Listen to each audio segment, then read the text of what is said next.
On November 10, 1775, a Corps of Marines was created by a resolution of the Continental Congress. Since that date, many thousand men have borne the name Marine. In memory of them, it is fitting that we who are Marines should commemorate the birthday of our Corps by calling to mind the glories of its long and illustrious history.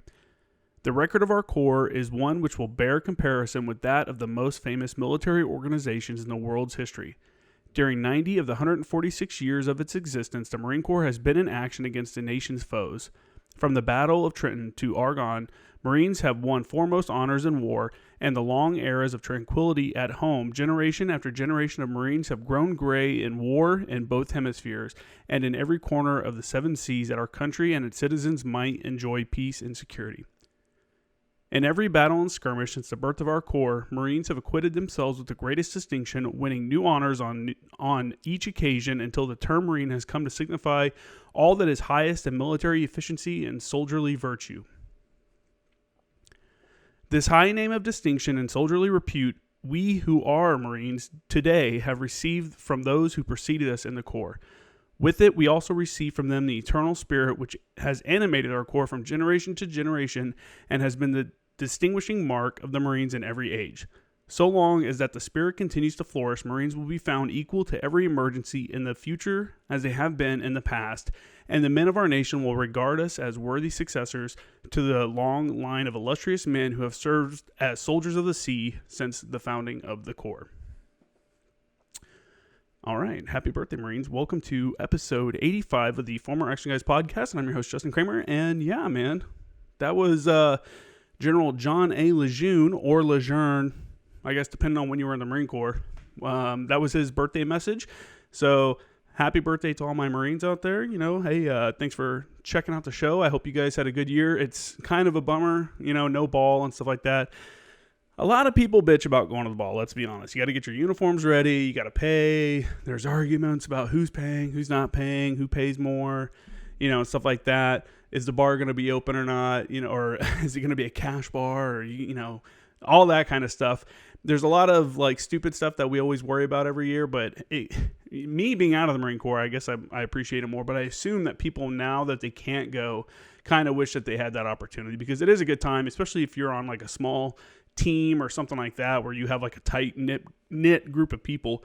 You know, it's a really good time, or it always was when I went to the ball. So the few times I got to go, because a lot of times, you know, if you're deployed and stuff like that, there's no ball overseas. Sometimes you get a cake and stuff depending on where you're at, or hey, man, I mean, I know guys that celebrated the Marine Corps birthday in Fallujah, so it is what it is. They still cut a piece of cake. I think there's a really famous photo. I'd have to look up the unit that did that, but anyway, it's a long tradition, and so again, happy birthday to the Marines out there. This is our day. And today's podcast is with David Armstrong, also a Marine. He was an ANGLICO Marine. He's been on multiple times. You know, go back, this is like his third time. So if you haven't heard his career, I guess, go back and check that out. We catch up, talks about some organizations that he works with, and yeah, just kind of general conversation and going over some of his time at Mogadishu, which was really interesting toward the end of the podcast. You know, because they were there before the whole Black Hawk Down incident, and he talks about going into the arms bazaar and what a raid into that kind of felt like at the time, especially in the 90s, you know, less technology and stuff, and how easy things could possibly go wrong if something, you know, went wrong. So anyway, really good podcast. I really enjoy having him come on. That's why he's been on. This is his third time. And yeah, so as always, make sure to check out my Instagram at Former Action Guys. My website's jkramergraphics.com. And if you're enjoying the show, make sure to tell one person, post it on your social media, do something out, help me out, spread the word. And yeah, enjoy the show. And again, happy birthday, Marines. Well, let's kick it, man. You ready to do this? Yeah, thanks for having me on again. I really appreciate it. Hey, no problem, dude. I enjoy having you come on because I think that you're a wealth of knowledge. You're still tied into the military, but on the civilian side, you know, working through your like network and stuff like that, and some of the charities and stuff that you do and work with, and I appreciate your insight, you know, and you come from the fires world. I'll be a little bit, you know, another generation behind, I guess, or whatever, but we speak the same language, and it's cool to compare and contrast like some of the stuff I went through some of the stuff that you went through on your deployments and your time in. You're an officer, I was a dirty enlisted man, you know, stuff like that. So you know, I was a dirty officer though, so you know, we have that in common. So those are the best officers. I had a really funny story is when I was a first lieutenant, I was a fire direction officer. I was still in 511. This was before I went to First ANGLICO, but I had already had my orders of First ANGLICO, so I was kind of mentally already knowing that I wasn't going to be sticking around. Mm-hmm. We had this new battalion commander come in, and this was back with the old camis before the digis, and I had this old set that was just so faded from being out in the desert. It almost had like this blue hue to it. It was so faded, and so when I got dirty, I really looked dirty just because they were so faded. And we were like 2 weeks into our Desert Fire X CAX combination, and the new battalion commander came over and was like talking to me and, said whatever, asking me questions like battalion commanders do when they come through. And I really didn't have much patience for it because I was busy. And he got pissed off at something that was going on in my FDC, so he goes kind of storming over. And this is like one of those things when battalion commanders come in, they kind of want to set the tone right from the get-go. He goes over to my battalion commander, or my battery commander, who's a great guy. I'd love to talk some more about him, Bob Sarter. Everybody in the artillery community from my generation knows Bob Sarter because he was a gunnery instructor. And you can imagine there's no harder job than being a fire direction officer for a gunnery instructor, right? I bet. So, and he goes storming over to my battery commander. He starts saying like, this isn't right and this isn't right in your battery position. He goes, and Lieutenant, he goes, tell Lieutenant Armstrong to put on a new set of camis. He's the dirtiest fucking Marine in my battalion. I was like, he comes over to me, he goes, do I need to talk to you about changing your camis? I go, no, sir. I said, but that's kind of a badge of honor to be called the dirtiest Marine in the battalion. He goes, I agree. It was exactly right. So that's awesome. Yeah. I had a sergeant major. He was one of the worst sergeant majors I worked with. I won't name him, but we were getting ready to go out on the MEU. We were on the ship, on the flight deck, in the bay, getting ready to pull out for the deployment, start the deployment. And, they give the way we're deploying speech. The CO comes out, was like, we're going, there could be, we don't know what we're getting into. It could be anything, blah, blah, blah, blah. Sergeant Major comes on and is like, I'm here for the little things. Keep your hands out of your pockets. Make sure you can't, and shit like that. Like, this is your motto speech before we go on deployment. And we're all just like, what the fuck, man? And the formation breaks, and I'm walking across the flight deck, and I hear him. He comes up like right next to me, and he's like, faded camis, get rid of them. And I'm like, what do you want me to do? We're on ship. I can't just and they were my nicer pair. I brought 2 pairs of deserts and 2 pairs of greens, and my other deserts were like all white, and these ones were, I thought were pretty decent, but I don't know. Some people get all worked up about the uniform. I'm like, dude, we're on deployment and we're working, and you're asking me to get a new set of camis, and we're literally on a ship heading out to sea. Like, I don't know what you want me to do. I found in my career when I met, so I understand the base logic of discipline and the small things, right? So as a statement, I get it, right? Because you get this sort of creep of undisciplined behavior, right? Mm-hmm. It starts out with the, in my days, like the unpolished boots or the, your blouses, your trousers or blouse just a little too low, or something like. I get it. There's this creep that everybody kind of wants to, but I recognized in my career that there were the people who clung to those edicts of discipline as a way to make up for their lack of MOS credibility or leadership ability or any real way to inspire young Marines to do things. So they would cling to those basics, and that would become the thing that they would die on. And then there was the leaders, and you know who these were too, and all the leaders do too, all the listeners do too. The folks who you're like, hey, listen, when this is a great sergeant major, and when he comes by and says, hey, get your hands out of your pocket, right? He's not saying it because he's being a dick, because he's been backing it up for like 2 years of being an awesome enlisted leader, right? Mm-hmm. So the guys that are great leaders don't need to come in and like ram it down your throat. They just need to make that one little comment that has this hint of, I'm disappointed in you. Yeah. It's like that sort of, I remember, and it's the same thing on the officer side. What's really funny is that when folks like you and I get together and we talk about enlisted officers, I think back when we were on active duty, you would think that there was this huge schism between like officers and enlisted, right? The enlisted guys would sit around, like, fucking officers, god damn it. Like the officers would sit around, it's like, fucking staff sergeant, like there's that kind of shit. But as you get older and you start to, like meet more people, like we're so much more aligned in what we were probably thinking in our head, not saying to each other in our careers. I bet you we've all probably sat around and bitched about the same things, but I bet for sure. Yeah. But that thing about just jamming it down people's throats and looking at that kind of stuff, like I the officers hated it as much as the enlisted guys did. It was just we were always trained to like never bitch in front of your Marines, never badmouth the CO, never, and so as you get older and you kind of look at those things, you think to yourself like, God, we're probably so much more aligned with each other thinking than you probably ever let each other, ever let on to each other, right? Yeah, for sure. Yeah. Yeah, I think so. I mean, the difference is that when the sergeant major goes, "Hey, officers, gentlemen, you can leave.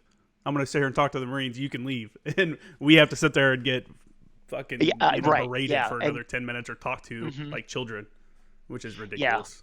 No, But I get that. Yeah. And but so I was going to tell you like the that point about that hint of disappointment, right? Like so I had some COs, and so like the enlisted guys, you never saw this, right? Or we tried, the officer community would try really hard to make sure that any sort of officer this stuff going on didn't happen in front of you guys, right? mm-hmm. For probably good reasons, right? Same reason why the officers were asked to leave by the sergeant major, right? Mm-hmm. There's just some stuff that each side doesn't need to see for just morale, discipline, whatever.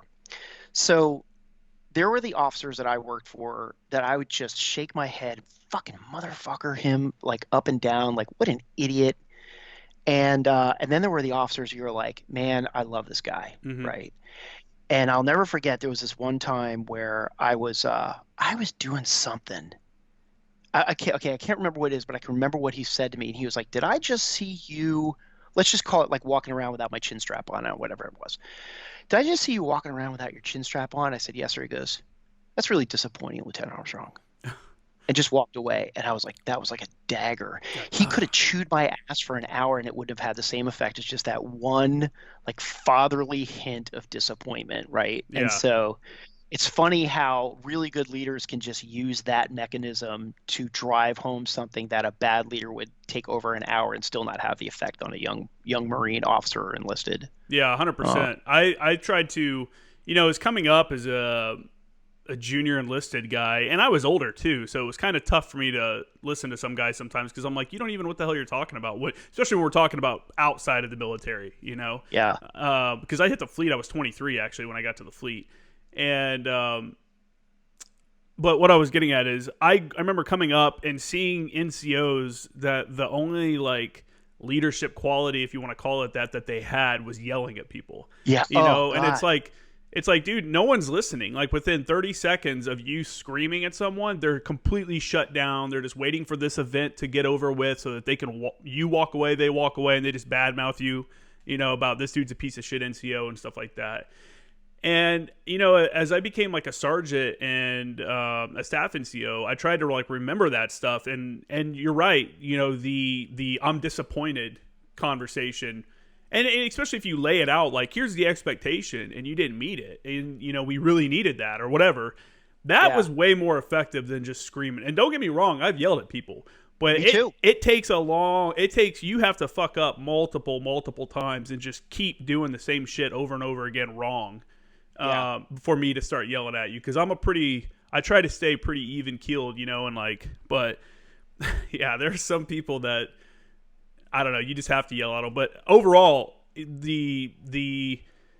don't know, because that disappointed if they respect you, then they're going to be upset that they disappointed you. There's no reason to yell at them. So yeah, that's it's a whole respect thing. So if I could rewind my career and do it all over again, or if I could find in a parallel universe the Lieutenant Armstrong that's at TBS right now, I would tell him, I'd be like, if there's one thing that they're teaching you to do wrong from the minute you step on the yellow footprints, it's yelling is not a leadership trait or principle. For sure. And I would tell my younger self, like, do your best to remain as tonally consistent with your voice and your inflection when you are talking to somebody and correcting action. Like, I get it, you're on a rifle range and you're yelling. That's a different story, right?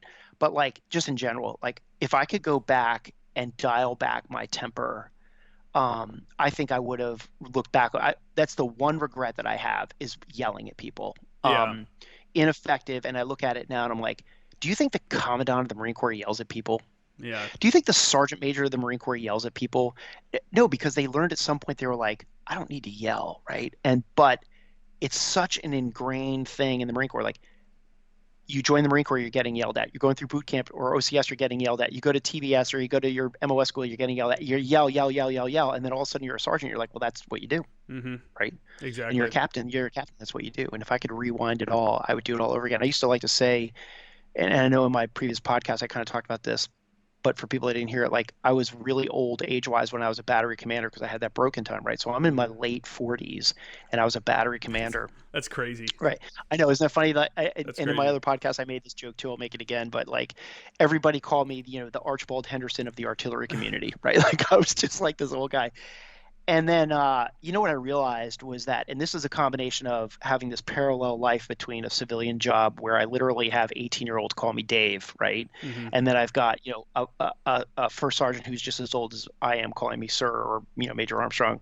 Like, I could have led that battery, and every single leader in the Marine Corps, you just don't know this, but like every single leader in the Marine Corps could do this too, but I could have led that battery in PT gear with no rank and having every single enlisted Marine call me by my first name. And that battery would just as good as it was with them calling me sir, Major Armstrong. Like, I didn't have to rely on this, my collar rank, and I didn't have to rely on people having to call me sir or Major Armstrong, or like those guys would have followed me if they all worked for me in my civilian world too. Yeah, like, if they trust you as a leader, if you show yourself that you care for them and that you're setting realistic expectations and that you're pushing them to be, better people, better Marines and stuff like that without being a douchebag about it, then yeah, that's where that respect comes in. And, it kind of blew my mind one time. I told my guys, I was like, hey, there was something with the comm cage.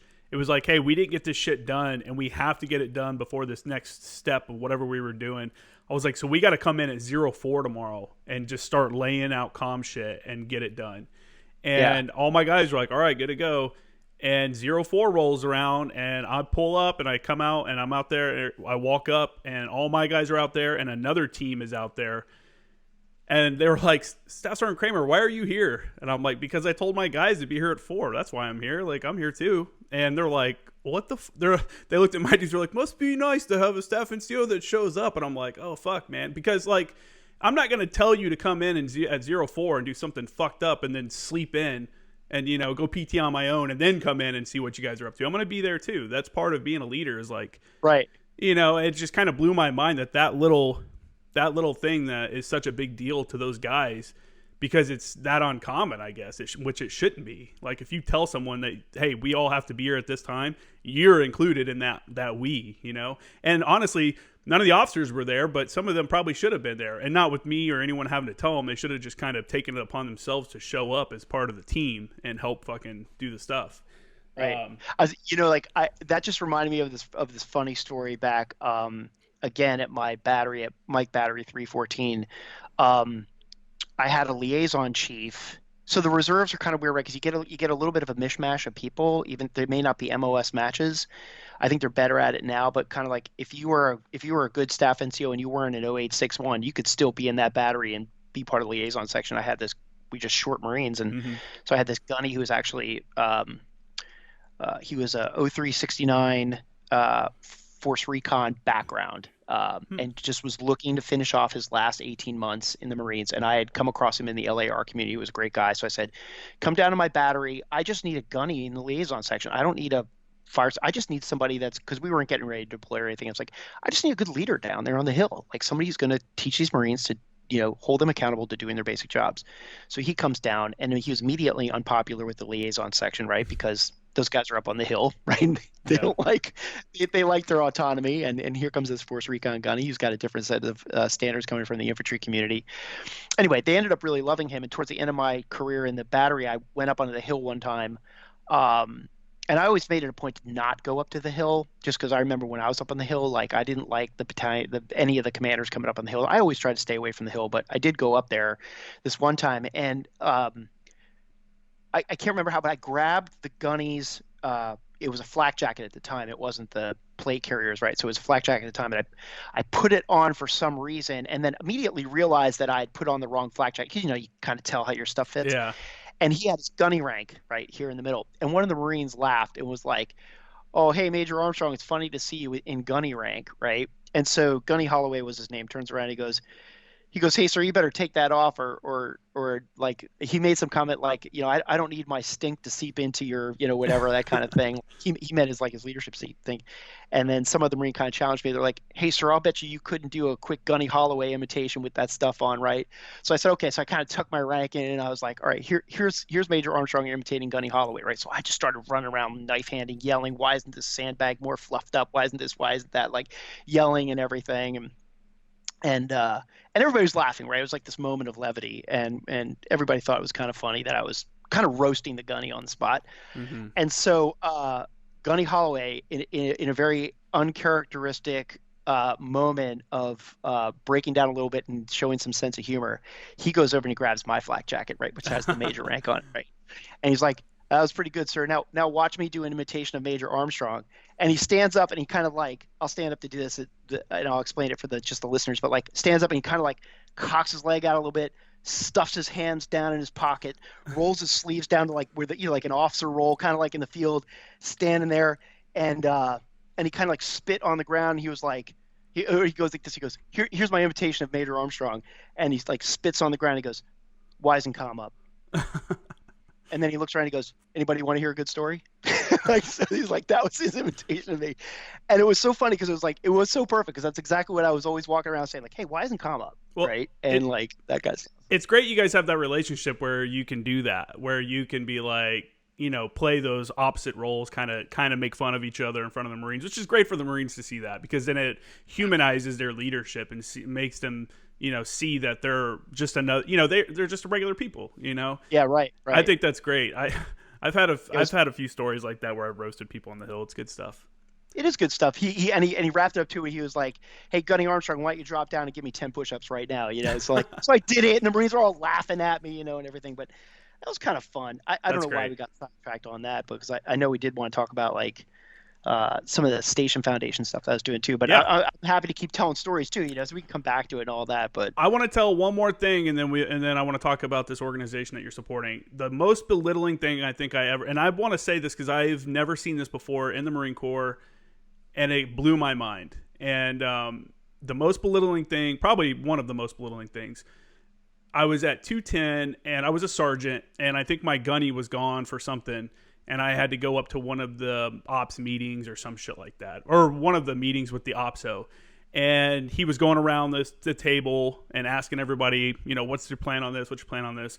And he gets to the headquarters company CO, or headquarters battery CO, and who's a nice guy. I don't think he got retained or whatever it was, that phase where, you had to get whatever it was to get captain and then stayed in. Mm-hmm. Yeah. I don't think he got that. Either he didn't get that or he was deciding to get out. Either way, he was on his way out, so he was just kind of biding his time for the last 6 months. This major who was the OPSO, I want to say he was the OPSO. This major who was the OPSO asked him a question. It was about going to Bragg, I think, and he started to answer, and I don't think the major didn't like the answer, and balled up a piece of paper and threw it, hit him in the face with it in this meeting with all the fucking leadership from the battalion.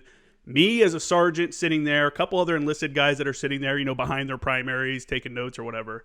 And I was just like, no fucking way did that just happen. And you could tell, like, I wasn't the only one shocked. But it was never spoken about after that. But I was just like, I can't believe I just watched a major ball up a piece of paper and literally, like, not like, haha, like, toss it, like, boom, and just, like, hit him in the face with it. And I'm like, and what rank was the guy that got hit in the face? He was either a captain or a senior lieutenant. Because what? I think he was a senior lieutenant. Yeah, company grade. Yeah. Well, here's the way to look at that too, right? Is like, what sort of leadership lesson was taught and or learned there? Zero. I had never seen something like that from an officer. Yeah, right. Not only was it completely disrespectful from your version story, but there is no leadership lesson to be taught or learned there. Nothing. Mm-hmm. Right.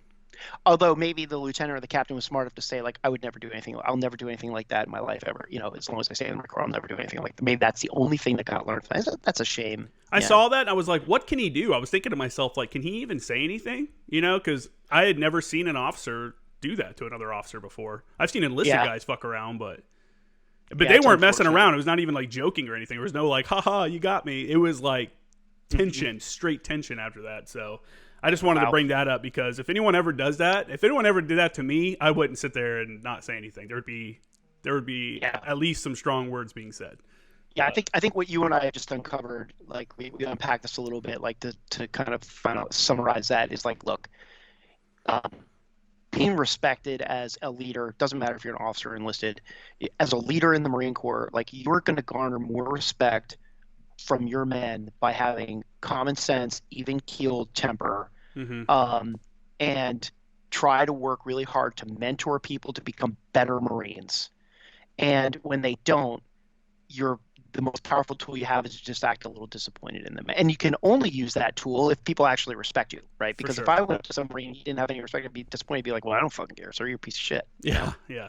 Exactly. So you gotta be able to walk the walk to use that tool. But yeah. 100%. So let's switch gears Yeah. and let's tell us about this organization that Yeah. you're here to So, promote. I'm as I talked about in the last podcast, I'm on the board of directors for the Marine Corps Heritage Foundation, and we talked about that a little bit last time. And I'm excited that the Marine Corps Heritage Foundation, the Marine Corps Museum, is actually what that is, has reopened. November is Native American uh, Native American Heritage Month.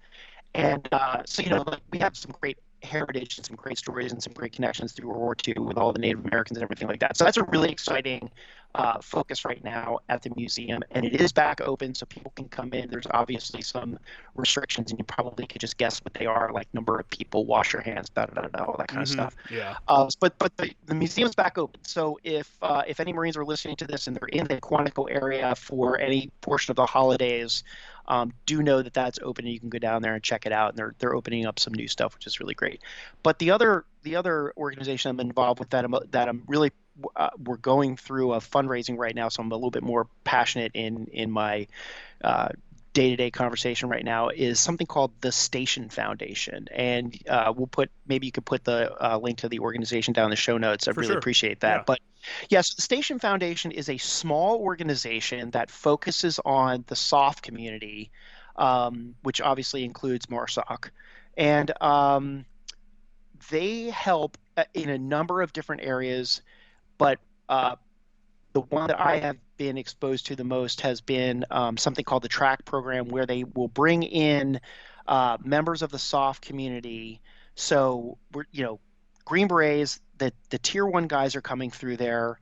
The PJ guys are coming through. We're getting Task Force 160, like MARSOC's coming through there. So we're really doing a great job of getting across the board the SOF guys coming in there. And most of them are coming in there because they're at their 20-year mark, right? And they're getting ready to retire. And they're struggling with how to transition into a civilian job coming out of 20 years. Essentially, if you're an operator and you're at retirement, you've just gone through 20 years of sustained combat. There's no peacetime SOF community Not right that's now. retired. Yeah. Right. Yeah. So we work with them on like how to transition stuff, and they have a lot of resources available to them for transition in terms of the administrative side of it. Mm-hmm. But there's also like the mentorship through the civilian, like having civilians come in and like help them think through what it is that they need to do. So it's not like a resume writing service. It's more of like an intensive, immersive situation. We have a great facility out right outside Bozeman, Montana, on the Gallatin River that was donated to us. We'll fly groups of people in, cohorts in of people. They stay there on the facility. There's a lot of workshops that we go through with them, a lot of time to do some reflection, really helping them kind of mentally transition, and then give them a group of people that they feel safe talking about their issues. And some of the issues that I've heard come up and those things would they just blew me away. That I would think of like these SOF operators, like what could they be scared of, right? And it's not the boogeyman in the closet that they're scared of. It's how do I even do an interview? How do I even take what I've been doing for 20 years and have anybody that's in the civilian world understand it at all? Like, how do I translate that into something that somebody would want to hire? To me, that answer is really easy, but to them, it's really hard. So we're helping them with that. We're also helping them like reintegrate and re-assimilate back into their family lives. And then we've also got a lot of programs for the Gold Star kids, because there are a lot of those too. So unfortunately, we're helping lives and all of that. So part of that track program that I was talking about is also there's a portion of it after the 1 week of immersive thing. Then we bring their families out, and then the wives are there and the kids are there, and we start seeing them like reconnect as a family and all that stuff. It's a great organization. We are doing some great work in a community that really needs it, and providing a resource that isn't available through like their typical TAP or whatever it's called these days, or transition programs.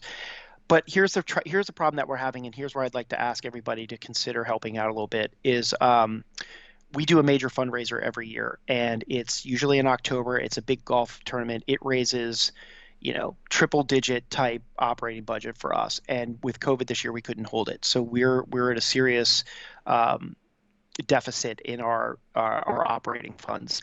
And so we're going out and trying to do as much grassroots fundraising as we can. And we're just, my value proposition is, hey, can you give whatever you can give, please, to help us out? Because we're doing great work for the soft community. And so I kind of just launched this social media effort to go out and raise some money. And since I started it maybe 3 or 4 weeks ago, I've raised close to $22,000 in increments of $10, $15, $25, $50. Like, there was a couple of really big, generous donations that make up some of that, but for the most part, 80% of that 22 grand has been from people just literally donating $10. And so my passionate plea to everybody listening is, can you please go click on that link in the description? And if you're the kind of guy that says like, hey, I would buy any veteran I know, even if they're a stranger, if they came up to me and said, can you front me a 12-pack of beer for $10? I'm saying, like, can you virtually give somebody a 12-pack of beer by just donating $10, $25, $100? I don't care what it is, because it all adds up. You can't create a pile of sand unless you put 1 grain in it. You can put 1 grain at a time into a pile of sand and have it become really big. And so the Marines that are listening, we're doing some great work with MARSOC guys. For any of the other services that are out there listening, my impassioned plea is, if you've got $10, can you please give it to us? If you've got $10,000, I'll take that too. Just probably DM me. But yeah. And so look, you may not know me, you may not know any of the guys that's helping. You're gonna have to take my word for it that we're doing a lot of good, and we could really use your help. So if you could go check that out, I'd be really appreciative of that. Yeah, that's legit. I'll definitely put that in the show notes, and people can check that out there and make a donation, and hopefully you raise a lot more money. I'll tell you what, man, I've had a couple job interviews since I've been out. Like, when I first got out, I was kind of like, what am I gonna do? Maybe I'll go do contract work for a little bit. Maybe I'll go get a regular job in the real world for a little bit. Maybe I'll go to school. I was kind of kicking around 3 things. And I started signing up for school, but I was also looking for jobs just in case I didn't get into the school I wanted to, because I naively thought, when on my way out the door, like, why would I get out and go to a community college? What a waste of money. That's so stupid. So I was like applying to like USC and shit. Well, guess what? USC does not want to see some dude who hasn't been, has been out of school for many years. Yeah. They need to see some current shit. So if you're out there and you're waiting to get out, and you're kind of in the same boat, go to community college. It was probably, the education I was receiving there was just as good, if not better, than a lot of the class I'm taking at San Diego State University. But I only say this because I have had a couple job interviews, and it's that first one I did, I'm like, what am I doing? Am I wearing the right clothes? What's the protocol here? This isn't anything I've ever experienced, because the Marine Corps, there is no job interview. Well, there's a couple jobs where there's like an interview, but for the most part, it's like, hey, you're going there, your interview is you showing up and like, hey, welcome, let's get to work. Right. And there's I think plenty that's of important. resources. There's plenty of resources on the internet to like answer questions for like, how do you answer interview questions and stuff like that, right? But like, I think a lot of people struggle. Well, okay, a couple things. One, so I own my own company, so I interview people. I haven't interviewed for a job in 20 years, right? So I don't even know what it's like to interview right now. Mm-hmm. But I know what it's like. I'm sorry, I don't know what it's like to be an interviewee, but I know what it's like to be an interviewer, right? Mm-hmm. And so here's my piece of advice to anybody that's getting out, that's going to interview. It's like, look, people want to work with other people that they like and trust. That's your interview. Yeah. They're trying to figure out if you're a dickhead or not, right? Or in the case, unfortunately, of veterans, like, are you going to blow a fuse in the workplace, right? So I think the thing that isn't really talked about in interview processes for veterans getting out is like, be a good guy, be a good gal, tell some stories, show some sense of humor, be respectful, and don't give anybody the impression that you're some kind of guy that's like got a half-lit fuse, right? That's what they're looking for.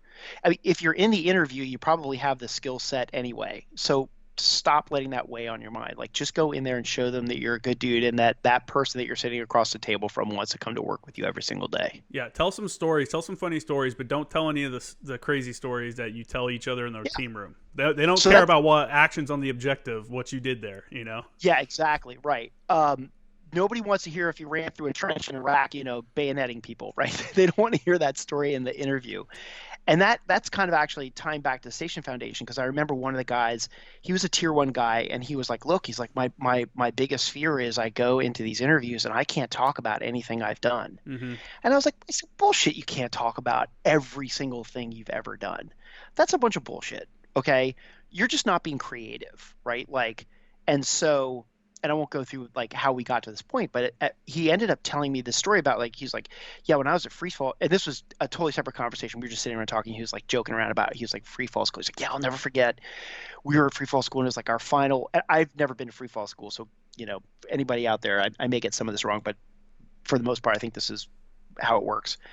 There's some sort of like progression through the jumps that you're doing, right? From safest to most dangerous, and I suppose this is at the culmination of the free fall school, because it was a night jump, combat equipment, high altitude on oxygen, right? So complicated. And they spent like however long it was, 12 days or 12 hours, like briefing the whole jump up, right? And you're doing mock door and all that kind of stuff.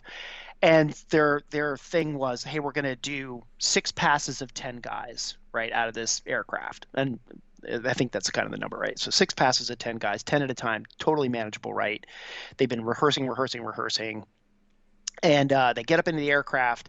And again, I may not get this exactly right, but apparently like when you're flying at altitude and they depressurize, let's just call it the C-130, right? Or the C-17, whatever it is.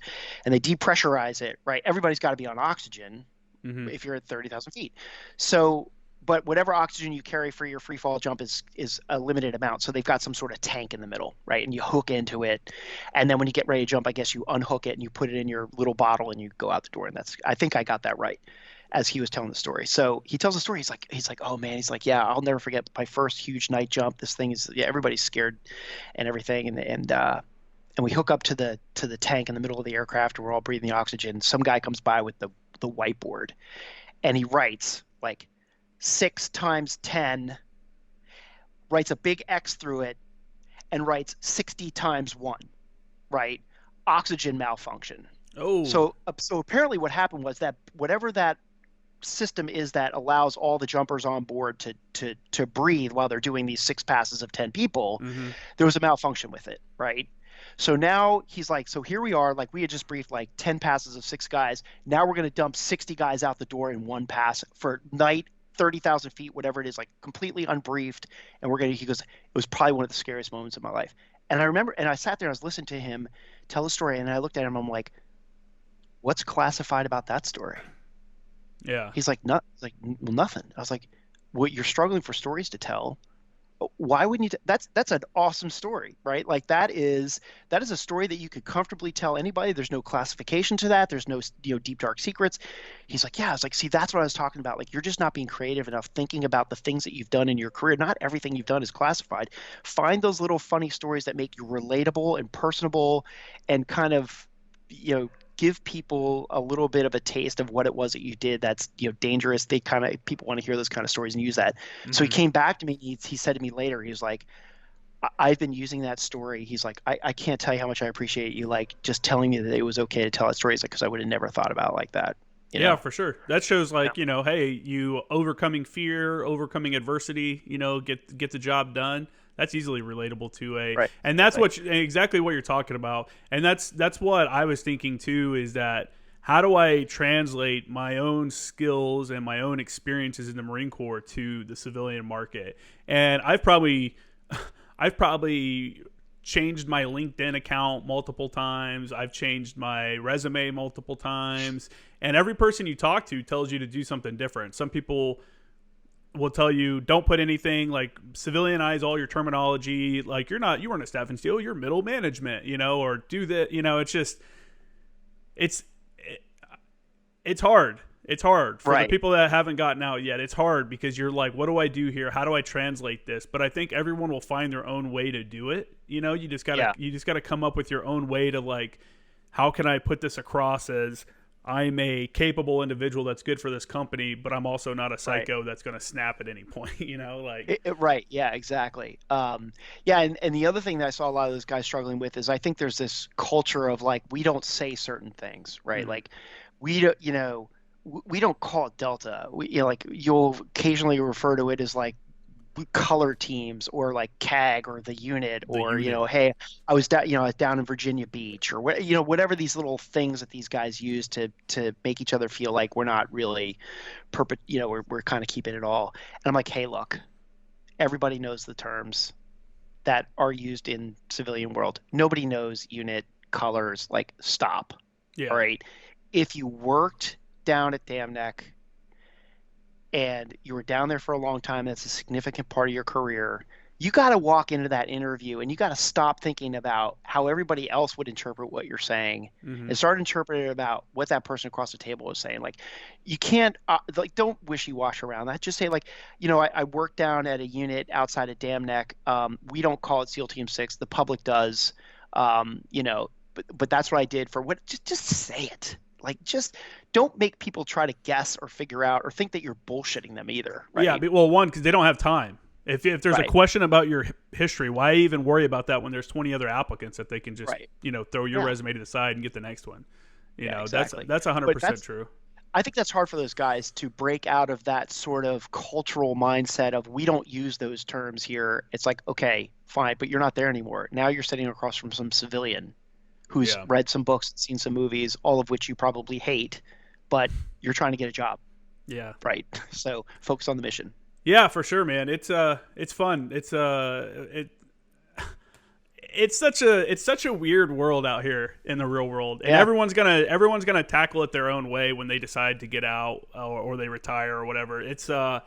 I've talked about it on the podcast a few times, but I believe, just from my conversations with my fellow students at Miracosta, at San Diego State University, and other people, that there's a stigma for military veterans because I know. if you tell anyone that you're a veteran, they automatically assume that you've been in combat, you probably have PTSD, this guy's done all this shit.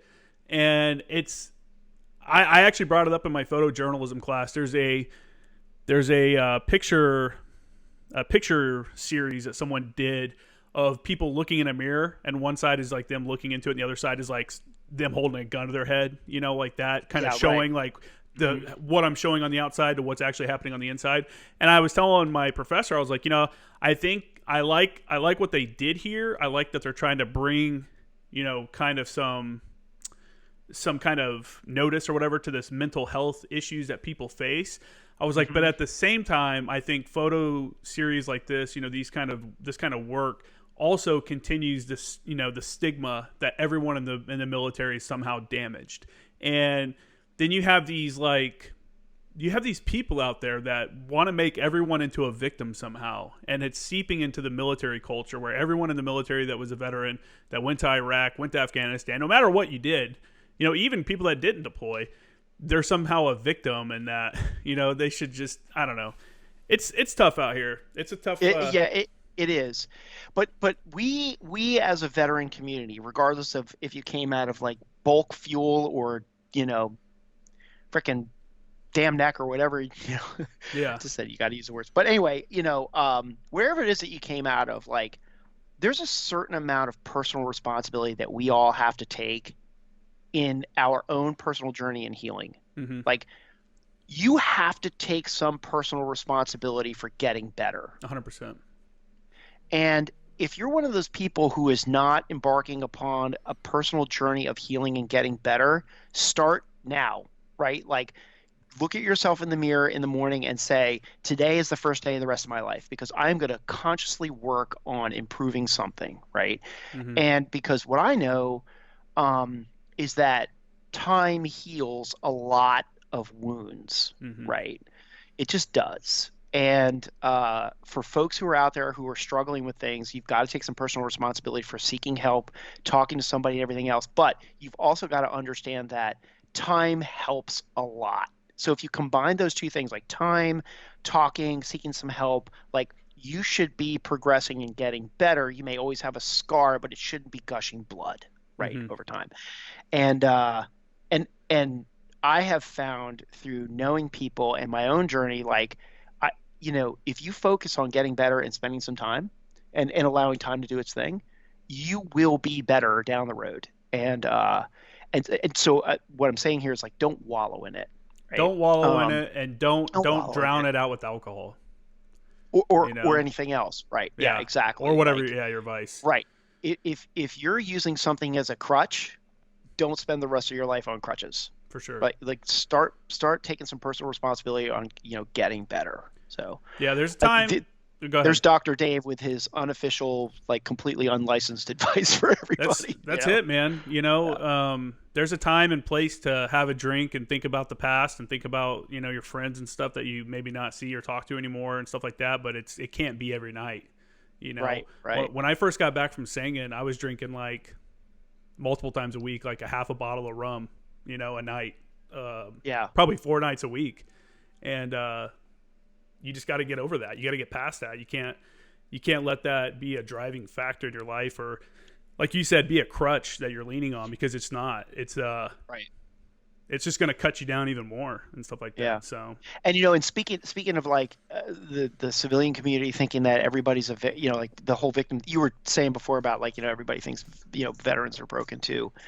If you're in an interview and somebody starts to ask like how you are or whatever, I mean, I think a great answer is like you just say like, listen, I'm really fortunate in that I've got a lot of friends who are really struggling with it, and thank God I'm not. I'm a very well-adjusted human being, and I'm really fortunate.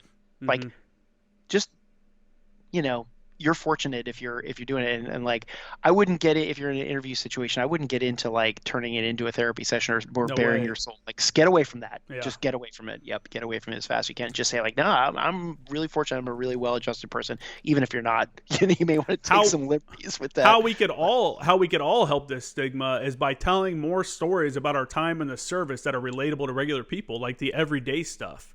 Don't just talk about the deployment. Or some people won't talk about their service at all, and I get it. It's totally cool. You don't want to. It's on you. But I think if you're comfortable with talking about stuff, you should let people know how much of like a regular job it is. Because it's a pretty regular job in a lot of ways. There's obviously a lot of ways that it's not. But I think the public who has no buy-in to the military anymore, since there's no draft, and this isn't me advocating for the draft or anything, but since there's no real buy-in from the public, they don't really know what the hell's going on, and someone's got to tell them. Someone's got to be like, this is what the real world of the military is like. I try to tell students at school, like, look, it's not a bad option. I've been to like 15 countries or more, and I've gotten to do a lot of cool shit. Yeah, there's some bad parts to it, but tell me a job that doesn't have its negative, sides. Yeah. Right. So it was like the story with the jump school thing with the Navy guy. Like, everybody's got some stories you can tell that are fun. Like, you don't have to tell the blood and guts. People just want to hear good stories. Like, I sit around with my buddies. Like, people just like stories. It's our whole culture is based on stories.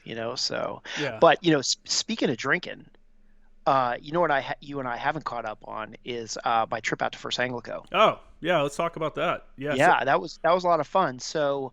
I had to go out to San Diego for something completely unrelated to a trip out to First ANGLICO, but I am fortunate in that I'm very close personal friends. Like, we were lieutenants together with the general who is the deputy MEF commander, Brigadier General Tom Savage. And so I called him up and I said, hey, I call him Tom, but whatever. So I was like, hey, I'm coming out to San Diego, and he's always giving me a hard time about not coming out and seeing him and playing golf with him out there. And so I said, hey, I got to come out to San Diego for something. I'm going to take some extra days off, and I want to come hang out with you. He said, great. And I said, but I need you to do me a favor. I said, I've got this ANGLICO sign, and I've got to figure out some way to get it over to them. And I have heard through my buddy that does the podcast that they've got a bar over there. And I don't know if you're allowed to know about that or not, but like Heritage Room. Right, exactly. I need you to do some snooping around and like figure out a way that if I come up to see you, that you do an official command visit or whatever it is that you call it over there. But your official command visit has to include us going in and having a beer in that bar and me giving them this sign because it's really important. He said, done. Right. So get out there, drive up. We get into his POV, drive over to Anglico. I grabbed a couple other buddies of mine who were former Anglico guys with me too. Greg Hallinan was there with me, who's a really close personal friend. We were at First Anglico together. He lives out there in San Diego now. A guy named Nick Slavic, who's in the artillery community, didn't serve in Anglico, but has always been really good group friends with all of us. And so the four of us all roll over there, and we get there, and here's what I'm thinking, right? So the CP that they're in now is the same building that was the CP when I was there, that they moved into over there, where LAR and MARSOC is and all of that stuff now. I can't remember what area that's called. Pulgas, maybe? Anyway, Flores. It's Flores, right? Yeah. Right, okay. So we walk in the building, it was like weird because like anything, it just seems smaller to me now. But like there's the XO guy named Carlton Allen, Sergeant Major Black is their current commanding their Sergeant Major. Their OPSO was there, and of course because I've got General Savage with me now, we're like in the conference room, we're getting this whole command brief, and all of a sudden I'm like, no, where's the bar? like, hey, thanks for all the slide deck and everything, and I know you're doing this because the general. But like, look, can we go over the bar? Like, I don't care about. I want to walk around the CP and see if there's any pictures of me up still, and like, let's go over the bar. So anyway, we go over there, and it's just like you described the Eagles Nest, but they've actually renovated it, I think, since you were there. Yeah, I saw that in the photos. It looked different. Yeah, it's really what they've done over there is amazing. First of all, they've got this whole building that's just set up for the platoons and everything. That stuff never existed when I was there. Isn't that great? It's just, I mean, look, if you're at Anglico now, you have no idea how good you have it. Mm-hmm. Man, it's just an amazing facility over there. All the rooms that they have for training and just the secured access and the cages that you can put your gear in and everything. I mean, we basically had a wall locker if you're lucky. Yeah. And so finally, off to this area, here's this bar. I'm like, my God, this bar area, just from a facilities perspective was bigger than our whole motor T sec, where they fix the vehicles, right? Yeah. And they've done a great job. So here's what they've done. They are in the middle of kind of redecorating it. So somehow they got some funding or something. Cool. They've rebuilt the bar. So what you described and what other people have described as where they put their patch or whatever it is and they put the acrylic in, Mm-hmm.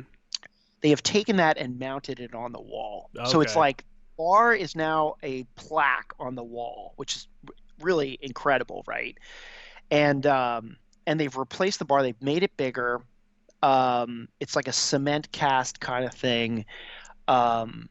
And they've just started putting up all this old memorabilia all over the wall. So they still got some cami netting up and stuff too. But one of the really cool things about the place is they have created a room that is called the John Dillard room, Mm-hmm. right? And I know we've talked about John Dillard before, and I hope a lot of listeners recognize his name and remember him. But they have memorialized his contribution to the Anglico and the fire sport community with a room there, and there's pictures of him up in there. There's his bio, all of that kind of stuff. That's awesome. And and the sergeant major was like, I want to make sure that no one ever forgets who John Dillard is. And I think they also have like an NCO leadership award. They give out like the John Dillard Award now at First Anglico. Oh, that's and cool. your name goes on a plaque in that room, right? And the room is sort of it looked to me like it was a place that if you wanted to go and like reflect on something or just have a conversation, whatever, but it's kind of off to its side on the bar, Mm-hmm. which was really cool and a great honor to John and his name and everything he did. So really awesome to see that. And then they've gotten all of these old pictures. So I just walked in this room like where they're cataloging. I don't even know if cataloging, but like organizing all these pictures that they're going to put up, and they're not up on the wall yet because they're still doing some construction in there. But man, I'll tell you, if any of the listeners are at First Anglico now and can post some pictures somewhere of what it's looking like now, or keep our community up to date either through a Facebook page or something like that, like somehow get us old guys some of the pictures of how it's looking now. It's looking really great. So we drank a couple beers in there, and that was a lot of fun. And of course they told some stories and stuff. But that's awesome. Yeah, we used to. Yeah. So we used that room a lot of times. We would have promotions for guys. You know, if it was like a guy on my team's getting promoted from Lance Corporal to Corporal or something like that, we'd go in there and do that. Or if we wanted to have like a man, that's where they had the company beer pong tournament that was command sanctioned. Okay. That they did that in there. You know, we do all kinds of stuff, or we did when I was there. We did all kinds of stuff in there. We did our call signs. You know, we did the kangaroo court, the K courts for the call signs and stuff. And it's just, it's a good time. And you know what? Like you said, that whole building. I came from 10th Marines, and I came from 10th Marines where my office had like one wall was like crumbling, and if it rained real hard, which it always does in North Carolina, water would leak in, you know, like near the comm shit, and like everything's just kind of older and run down and stuff like that. And I went from that to ANGLICO, and like I showed up and they're like, yeah, this is your cage. Like I don't even have to take my gear home and then bring it in when I need it. I just leave it here ready to go. Oh, there's a landing zone right outside the building. So we'd literally, hey, we're going to go to San Clemente Island on Thursday. You guys ready to go? Like, okay, cool. Come in on Thursday, grab my stuff, walk outside, get on the helo, fly out to San Clemente, do shoots, come back, drop my gear back in my locker and go home. I'm like, this is fucking awesome. Like, this is like one of the best things I've ever had. So yeah, it was cool. That whole really great. The whole thing's great. I'm glad. So you want to talk about that sign that you took back over there? Yeah, sure. So, you know, if any, you know, most people listening probably have access to, if not an account on Facebook, but go find like the first ANGLICO page on there. And I posted these pictures. Geez, maybe we can even link to the page in the show notes. I can shoot that over to you if you want to include that. That might be a private page, but I'll share the actual photos. You're right. It might be. Yeah, okay. That's a great idea. Let's do that. And I think I may have some on the general's view too, which I know we're going to talk about in a sec. But like, so the quick story on the sign was that way back in the early 90s, First ANGLICO used to be over near Del Mar, near the boat basin. Mm-hmm. And when I was out there visiting my buddy, General Savage, you know, I drove through that area, and where the first ANGLICO CP was, there is still the original like blacktop parking lot there, but they've built like a cell phone tower thing on it now. It's kind of weird to see it, but we were at Del Mar, and it was in an old World War II type wooden structure, one-story wooden structure, and the platoons were across the street in what used to be a barracks. It was a two-story old wooden barracks, total fire hazard. And so in 1993 or 4-ish, they moved all First ANGLICO over to where it is now. Same CP that it's in now, everything. That's where we moved over to. And when we did that, they took all the memorabilia out of the CP and everything, and they moved it all over there. And my buddy at the time, who at the time was the logistics officer, a guy named Jay Manley, Jay tells a story. He's like, and I wasn't there when the CP moved. I was on a MU, and he tells the story about how he walked through this. He's like, as the four, he's like, I just had to go over there one last time to make sure there was nothing else left in that building from the move, because they were going to tear it down the next day, like bulldozer the whole thing. And he goes, I walked through, and he goes, and in the corner there was a bunch of garbage in the corner. I kind of like looked over, and he goes, and I see this old red painted sign in the corner that was kind of like thrown, like it was garbage. And he's like, I picked it up and dusted it off, and he was like, something told me I should keep this thing. So he goes, I kept it. And then fast forward 20 years later, he was getting out of the Marine Corps, and he was moving to Hawaii, and he happened to live in Northern Virginia with me here, and was like, hey, do you want this sign? I've been carrying it around forever, and I don't have room for it. It's kind of old and beat up. And I was like, dude, you can't throw that thing away. Of course I want it. So I had it. It was literally right over this camera that I'm talking into now in my room. And then I was like, this sign, like it was painted on the front and back. So the back side of it was hand painted. You could tell like an EG&A somebody had hand painted, and the other side was a little bit more stenciled. And so I threw a picture up on the Facebook page maybe 5 years ago. I was like, does anybody recognize this thing? And like within a day, somebody reposted a picture of it hanging on this door in a CP in Da Nang in Vietnam, and had like the CO and the sergeant majors next to his Det 1 or subunit 1, and it was really cool. So I knew, I was like, hey, this is a pretty valuable piece of history. So I knew I shouldn't keep it.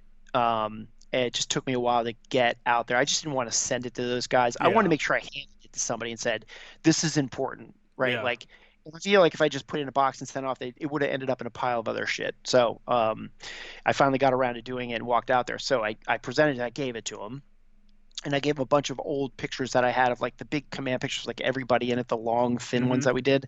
They still do Gave them them. all those. Yeah, exactly. They still do them. So they didn't have the years that I gave them. So that was really cool too. Oh, nice. And yeah, so those are going up on the wall too. But they so I gave it to them. It was really great. They it was really, great. Everybody loves the coins. I'll show everybody on the camera, but everybody recognizes the unit emblem here. But there's the coin. But here's the back side of the coin, which is really cool. It's got Sergeant Major and the Lieutenant Colonel insignia on it, and then our Jack. That's cool.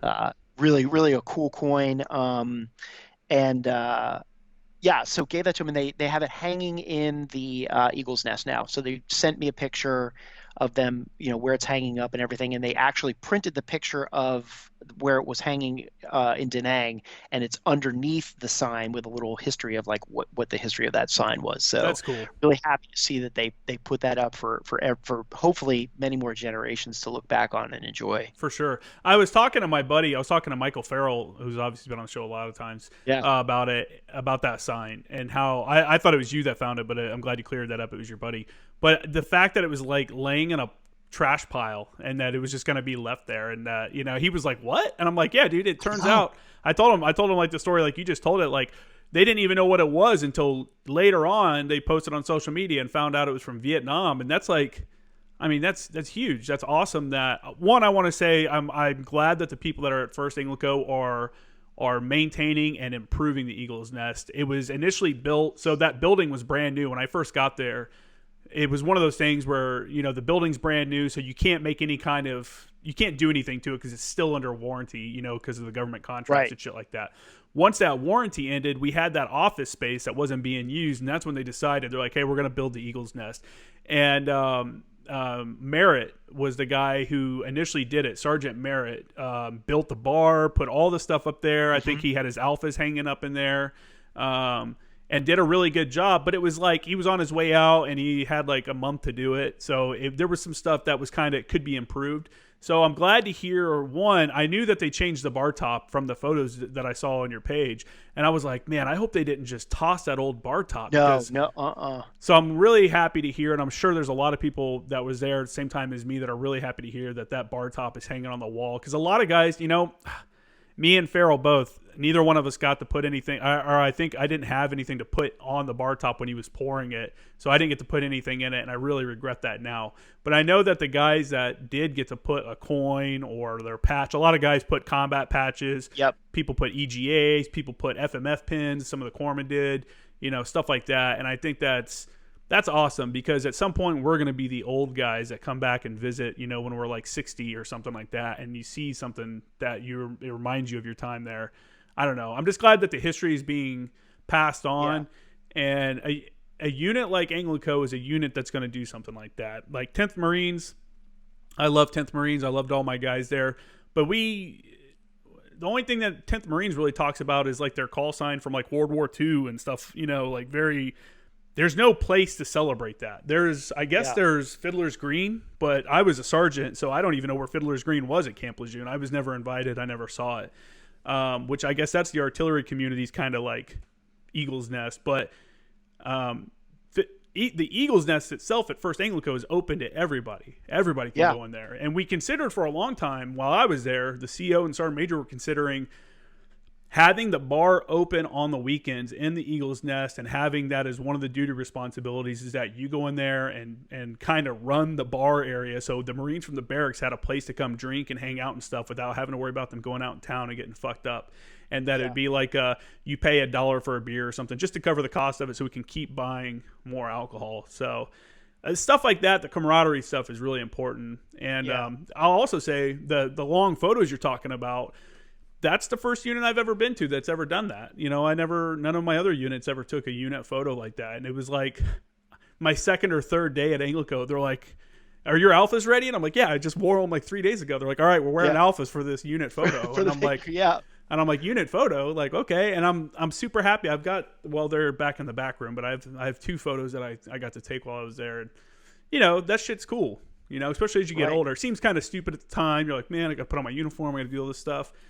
But 10 years after you've left that unit, you're going to wish you bought a photo if you didn't. Just like I have I have a Stoger coach gun, shotgun hanging on the wall for my advisor team deployment. And I know a couple guys from our team that were like, I don't want to buy one. I don't want to spend the money on it. And now they all like are kicking themselves because they didn't take part of that and have that piece of history, for them to carry around after our deployment and stuff like that. Well, I'll tell you, Sergeant Major Black out there, you would think that he was born and bred in our community, right? The way he's so interested in maintaining the history of it and honoring the Marines that have been in it. And so, here's something too. Like, if any of the listeners out there have anything that they think would be cool for ANGLICO history, like, I don't know, you got an XYZ, that whatever it is, you should reach out to the Sergeant Major or the XO out there and say, I've got this for the bar. Can I send it? Like, probably just send it. Or if you've got plaques or something that you just don't hang up in your house anymore, like, send it off to them, because they're cataloging it, they're putting the stuff up, they've got it all, like, they want that stuff, which is really cool. And don't throw stuff away, right? Even pictures. I bet they have people hit them up about coming down there, like old ANGLICO guys all the time, like coming to check it out and stuff like that. So that's super cool, man. Maybe you'll need to use the podcast to organize like a reunion or something sometime, just to a whole bunch of guys, like, just, hey, if you're listening to the podcast and you're a fan of what I'm doing, why don't you come on out? Why don't we all meet and drink some beers? And I don't know. We'll have to do some live interviews out of the Eagle's Nest. Wouldn't that be cool? That would be like a Facebook Live, like, right there. Who are you? Where were you? Who did you work with? Who do you want to say hi to? That would actually be really, really cool. Yeah, we might have to keep that idea on the back burner for a little bit and kind of figure out what like that would be something neat. Here's a question, kind of switching topics, since people that are generals. As an enlisted guy or as a kid that grew up around the military and knowing military stuff, the level of being a general just seems kind of like, I don't know, it seems like almost like a rock star kind of level. You know what I'm saying? Like, you're on a completely different level. What is it? What do the generals that like, do they still seem like regular people, or are they like on all the time? Because let me kind of frame this a little bit. As for the people that aren't military, and I'm assuming this is every service, but in the Marine Corps, a general walks in the room, everyone stands up, everyone says "Morning, sir." Like, that's a thing. He goes to the gate, everyone's at attention now because there's a general. Like, there's always this like aura of whatever surrounding him. How are these people when they're not wearing the uniform? When they're just like regular dudes sitting around cracking a beer? Yeah, so great question. I think because all these guys were lieutenants with me, right? So these guys have been my friends forever. So I know all their them, secrets. I know them back when, like, if they had hair, I probably would have been holding it while they were vomiting, right? Like, that kind of thing, right? So I've known these guys for a long time, but you're right, though, because that is a level of visibility. Mm-hmm. When you become a general, I mean, your entire life is being observed by somebody who is taking notes, whether it's Lance Corporals, like, everybody notices what the general does, right? Mm-hmm. And so I think they have this, it must be exhausting for them to always be on.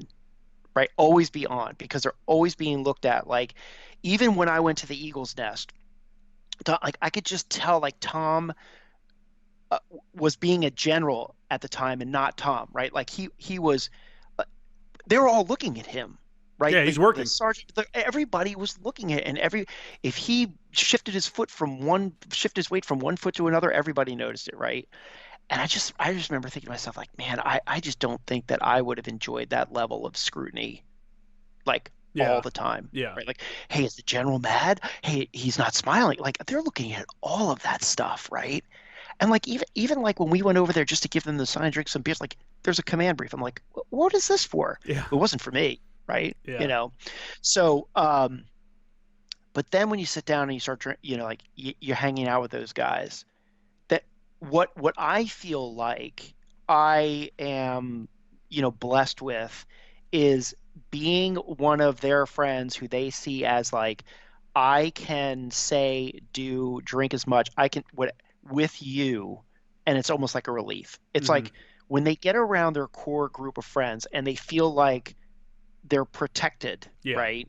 Nobody's got their cell phones out, nobody's taking pictures, nobody's posting on social media. Like, it must be such a breath of fresh air for those guys Yeah. to be able to just, figuratively let their hair down a little bit and just tell stories and like not worry about how anybody interprets something or something like that. I have to imagine that being a general would be just exhausting, Do, do, emotionally exhausting. do you think it's more as at the general level? Do you think at that point you're more of a politician than like a military officer? I I think well again I the Marine Corps would have never made me a general, right? So I'm guessing here, right? But I gotta guess. So I think the answer to your question is they are always leaders of Marines and officers first, and I don't think that ever gets tucked. I don't think that ever becomes subordinate to the politics. Mm-hmm. However, I think they realize that they aren't part of the system anymore. They are the system, Mm-hmm. right? And I think they're cognizant of that.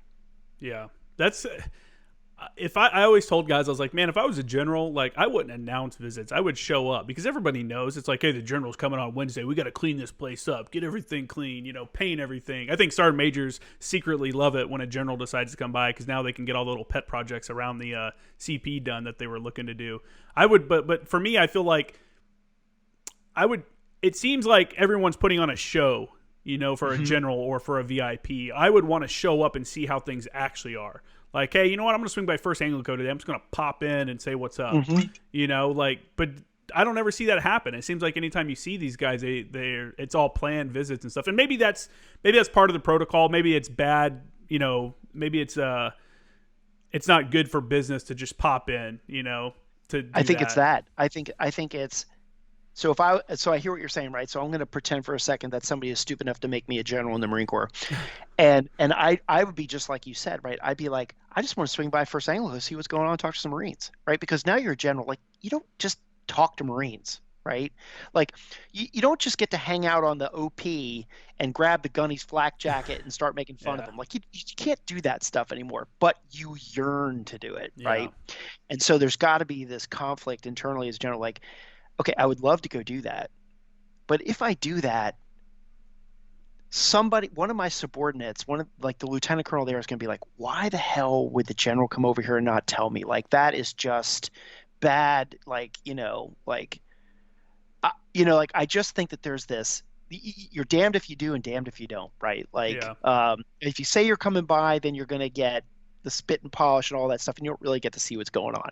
But if you just wander on over, people are going to be like, what is the general doing just wandering on over here? Like, that's just, this isn't his place to do something like that. And so I got to imagine there's this damned if you do and damned if you don't thing. Yeah. Yeah. It's a completely different world, man. It is. You see these generals and stuff, and it's just like, I always wonder, like, what's that like? That's an immense amount of power, kind of. Yeah. It's obviously checked. That power is checked, obviously. But when you're talking about a 3 or 4 star general, though, you're talking about someone that has a lot of influence and someone that's been in the game a while. It's just got to be. It's got to be interesting for them, especially after they retire and now they're no longer General so and so. They're Bob, and no one cares about Bob. Before right. When every time, like you said, every move you make, someone's like, "Oh, what's he doing? Why'd he do that?" Now they're like, "Who the fuck you, man? No one cares about you, retired old guy." Yeah, it's so I ask that question a lot. I don't ask it anymore because I know the answer. But like I remember being fascinated when some of my friends started becoming 1-star generals, and I was like, first of all, how do they pick you, right? Like, okay, when you get promoted to staff sergeant, you get promoted to lieutenant or whatever it is, like there's a board, right? Mm-hmm. And there's people briefing your fitness reports and like, hey, this guy looks like shit in his uniform, whatever it is, right? And somehow there's some sort of consensus on you either do or don't get promoted, right? But like, who's sitting around bullshitting about you when you're up for general officer, right? Mm-hmm. Well, it's generals. I mean, there aren't colonels sitting on the general officer board, right? So like, how does that work, right? That's got to be weird too, yeah. That's got to be weird, right? And I still don't have an answer to how that works. Mostly because I don't think any of my friends have gotten to the point where they're like selecting other general officers.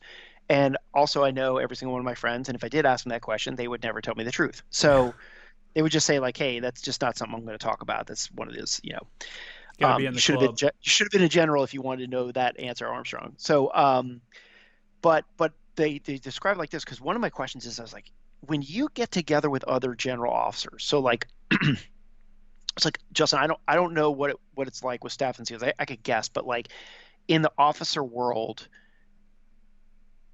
lieutenants are lieutenants, right? So second lieutenant, first lieutenant, there is no sir, there's none of that, right? It's like when the Marines aren't around, it's like, hey Jim, hey Bob, whatever. Like, officers do a lot of first name thing, and that's just cultural.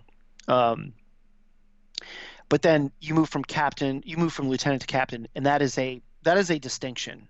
There is no lieutenant calling the captain by his first name, right? Even if you guys were lieutenants together, that's just one of those distinctions, right? So my curiosity with them was, I was like, well, okay, if lieutenants are kind of all the same, right?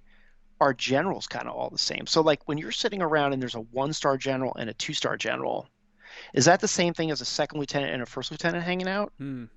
Because you kind of all know each other. You're from the same peer group, and the triangle's so skinny at that point, like everybody probably. And I was expecting to hear, yeah, it's kind of like it's not. It's No. not. It's like just like just like there is a distinction between being a lieutenant colonel and a colonel, you may share that word colonel in common, but you do not share that sort of familiarity in common. And then it was further explained to me, and I guess intuitively I should have known this, but I never really thought about it until they said it, which was there was a massive distinction between a 2-star general and a 3-star general. And it was explained to me in a couple different ways by a couple different people, and I've cobbled this together. But like when brand new generals are made, right? They have that frocking thing. So you can be selected for general, brigadier general, and if you're sitting in the billet, they're going to frock you, but you're not getting paid yet. You can also be selected for general, but not having pinned it on yet. Okay, so they have this thing where they bring all these brand new generals together, and there's a term for it. I can't remember what it's called. I think they refer to it as BG SOC, and I don't know what that stands for, but it's when they bring all the new generals together and they say, okay, here are the rules for being a general, right? This is do's, don'ts, all this thing. And they kind of teach them how to be generals. And I remember one of my friends saying the most hard-hitting point that they made at that thing was somebody walked in and said, we are going to put you on a bus to take you from Quantico up to 8th and I for your official ceremony, right? And there's an official brigadier general promotion ceremony that takes place at 8th and I for these guys. And the general, whoever it was, whoever it was probably a 3 or 4-star general, came in and said, like, let me give you the stark reality of your situation and your position in the Marine Corps. If that bus on the way from Quantico to 8th and I were to have a fiery crash and every single one of you, however many there were, let's call them 12, and all 12 of you were killed tomorrow, the Marine Corps wouldn't skip a beat.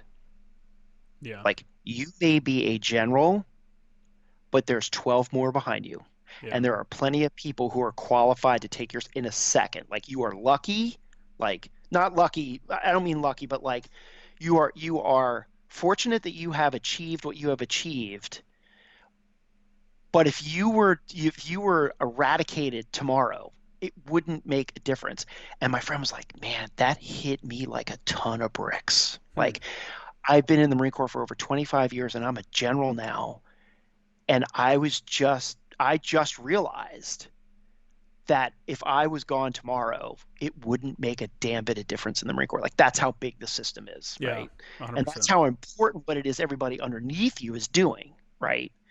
And so you kind of get that speech. So I think there's this like immense amount of pride that takes place. You got selected for general, and then there's this massive humbling moment, right? And that kind of starts them out. Yeah. And then I recently heard somebody use the terminology, because I was asking somebody who was higher up in the general ranks if they knew somebody who was lower in the general ranks, and the term was used like, oh, he must be a baby general, meaning like 1-star general.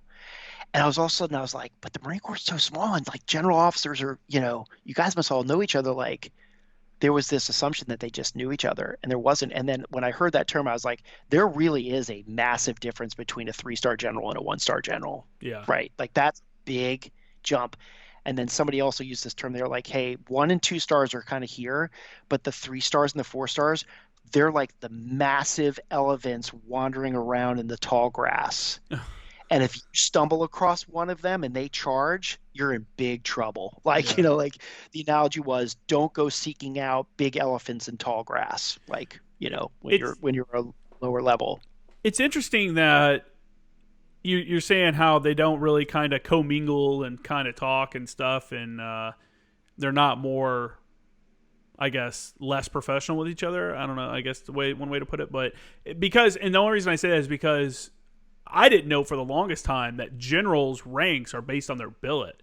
That you don't have to go from 1 star to 2 star to 3 star to 4 star. That you can skip one as long as you're going to the job that billet requires that rank. So I don't know. Am I getting that I correct? don't know about that. You may be. I can tell you one instance I know where that is in fact the case, but let me back up. It's not that they don't commingle. It's just that there is not a level of familiarity. Yeah.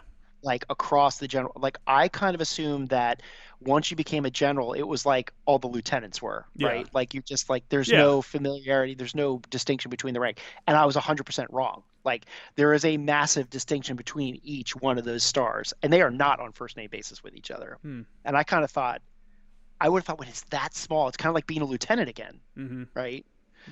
And it's just not. And again, that's just because I've been told that, not because I've witnessed it. As it relates to skipping ranks, I've never heard of a story about that happening, so I don't know that to be the case. But I do know there's one instance this is kind of unusual, and it is the senior JAG officer in the Marine Corps. There's only one. There's only one general officer lawyer in the Marine Corps, and Really? you're essentially the commandant's lawyer, I think. And I'm sure there's a billet name for it, but Probably. And so there is no 1 star. And this has to do with making sure that JAG for the Marine Corps is on level with the other JAGs of the other services, right? So basically, you walk into somebody's office as a full bird colonel, and you walk out as a 2-star general. Like you get promoted, like that lawyer gets promoted right into that 2-star. That's fascinating. Yeah. Like, that has to happen, that does happen that way. That's a really fascinating, and unless it's changed. I heard that story 5 years ago, but maybe that's what I was thinking about, because I saw something in Marine Corps Times where it was like some general was going up for some billet, and I think it was like deputy commandant, I thought, and he skipped from like 2nd or 2-star to 4-star because the rank required it or something like that. It was could be completely off base. Again, I'm a dirty enlisted man, so whatever. Yeah, well, just because I don't know the story doesn't mean it didn't happen either. Oh, for sure. So yeah. But it is funny because I have because of my work with the Heritage Foundation, I come across a lot of now retired Marine generals, and I remember joking with one of them who I just kind of met. I was like, "Oh, you just retired? Congratulations!" Yeah, great. And I was like, when did you retire? And they said, oh, I just retired like 2 weeks ago. And I said, have you gotten used to people calling you by your first name yet?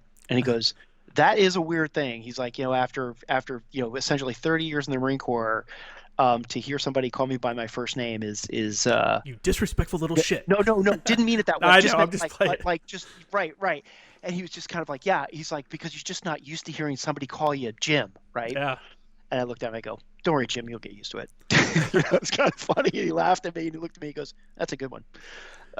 So, like they're all, they all have really good sense of humor. Like all the generals I've met that are out now said, like, I think, if you're a 3 or a 4-star general, you're looking at some really great employment opportunities. And I've had the opportunity of working recently with 2 fantastic retired 2-star generals, at the Marine Corps Heritage Foundation. They're both retired. One's incoming, one's outgoing. And just, when you talk to them and you just like, you think to yourself, you're like 2-star general, like, wow. I mean, like the amount of time that you've put in to the Marine Corps, with the Marine Corps, like the things you've done and the places you've gone and the thing, like your entire career, like what an amazing set of experiences they must have. And you talk about stories, right? I mean, like they've seen it all. So like General Major General Jim Kessler, who was retired and became the chief executive officer at the Marine Corps Heritage Foundation, has been there for 3 or 4 years now, and he's been really instrumental in moving the organization into dealing with some of the building issues and things like that.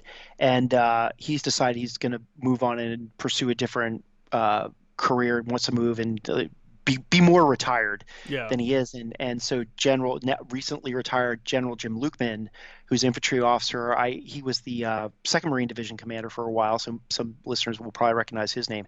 He is the incoming CEO for the Marine Corps Heritage Foundation, and they're kind of right seat, left seat right now. And on January 1st, General Lukeman takes over full-time as the CEO. And so it's been really interesting to get to know two-star generals in a civilian, like I never knew either one of them on active duty. And it's really interesting to see how successful both of those Marines have been in taking all of their leadership skills from the Marine Corps and then applying them into a CEO role with really no training. I mean, you just retire and you become a CEO. I mean, there's no school that teaches you how to do that. Yet they were both deft at just moving right into that leadership role and really furthering that organization. It's interesting to see that and watch that, and I'm in awe of it. Well, I think it'll be interesting, when you start up your podcast and get these gentlemen to come on and you can pick their brain about their own careers and what led them to make certain decisions and stuff like that. Because I'm sure you'll do a lot of research and go through some of this stuff, but it's when you're at that level, when you're a general, you can really have a major impact on thousands of people's lives by making one decision or another, and it's just, what a weird power to have, in 2020.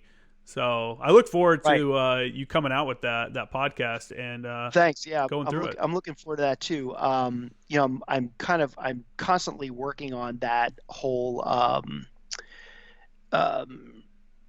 the concept of that podcast. What I'd really like to do is, and I'm kicking around a couple of different ideas, but I'm gonna quickly pull up the what I've got as a working version of this. What it's going to be called, and you can just tell me what you think about this. This working idea here of the general's view. I say, like, the general's view: the careers, stories, and leadership lessons of modern Marine Corps general officers is told through interviews with me. And I really hope that I can get some folks to just talk about their careers and the things that they've learned. And I would love if I could get any of them to say something like I said earlier in this podcast, which was, if I could do it all over again, what would I do different? Because I don't think that there's a great mechanism for a general, because they're so insulated and people are so scared to go up and talk to them. And they're probably scared to talk about their, personal lives, not their personal lives, but their lessons learned at such a micro level with other people. I just don't think you ever get to hear the full story unless you get to hear the full story. And I don't think that there is a medium in which these general officers are allowed to really say, hey, if I was doing it all over again, here's what I do. General officers they get invited to be guests of honor and things like that. But imagine if a general officer could walk into a room of brand new second lieutenants or a bunch of corporals at a corporal course or the sergeant's course and say, guys, break out your notebooks. I'm going to talk for 60 minutes. I'm going to give you some ideas about what I think I would have done differently if I was in your shoes. Yeah, some real world life lessons. Just start talking. Say something like, I'm not insinuating that they would say this, but I wish I yelled less, right? If I was standing in front of a group of second lieutenants, I'd be like, guys, let me tell you 3 things I really wish I did differently when I was in your position. And there's no mechanism for that, right? They may write books, their biographies and everything, but no one's talking about those really great lessons learned. Mm-hmm. And I think some of those get lost or don't get down to those guys who are probably really thirsty for it. There's the commandant's reading list, and there's all these things. And I know TBS is teaching officers how to be officers, and corporals courses and sergeants courses and staff NCO academy. They're all teaching, but I don't know if there's a really great mechanism in place for the personal lessons learned to make it down to the audience that wants to hear them. Yeah, and I think you have an interesting idea at an interesting time, because the generals now were all key leaders throughout the global war on terrorism from, lieutenant level up. And now they're all becoming, more senior people. So you're going to, this wave, this generation of generals that you may interview are all people that probably have some kind of combat experience or experience dealing with, even if it's a logistics person, dealing, what's it like to move an entire regiment into an area for a fight? What's it like to supply, these people and try to make sure supplies are getting to the front line? Like, what are you thinking about? And I think that's these real world examples of what they did in country compared to what, you're talking about. You learn how to be an officer at TBS. You learn the theory of this is how you do it. I'm assuming, I've never been to TBS, but you learn, like, here's the idea of how to be an officer, but now you actually can hear it from somebody that did it. Here's the pitfalls. Here's the good things. Hey, I had to make a shitty call that wasn't, it was best overall, but it kind of was, the people in the moment didn't like it, but overall it was a good, those are the kind of things you're going to learn about. And it's not, this hasn't been a peacetime Marine Corps in 20 years. So, just the stories and experiences, it's important to capture these and put them down so that we're not relearning the same things over and over again. Right. That experience can be, because the institutional knowledge that we're losing in the military right now, which is a good thing, I guess, because we're pulling out of these wars and we're not sending people over to go and fight and stuff like that, which is, it's good. I know guys that want to go do it, obviously, but, it's a good thing on that point, but it's also a shitty thing because you'd hate to have these people come in and then go through and relearn the same lessons over again and sacrifice men and women, their lives for no reason because they just didn't know how it used to be, Because there's a ton of stories out there and nobody even knows anything about the story, right? Mm-hmm. So in the interest of making an example, I will use something that's happened in the past with the Marine Corps, recent past, that everybody's probably familiar with the story, but there is really no individual reflection or lessons learned on, I'm going to get to this, on what happened here. There's a little bit, but not a lot. But imagine if an interview like this took place, how much leaders for the next 30 years would listen to a conversation between these two people and learn about leadership. This will never happen. I mean, if it could happen, it would be a dream and I would love to do it. But suspend reality for a second and imagine that I was able to get Colonel Dowdy and General Mattis to have a conversation about what happened on the march up. Mm-hmm.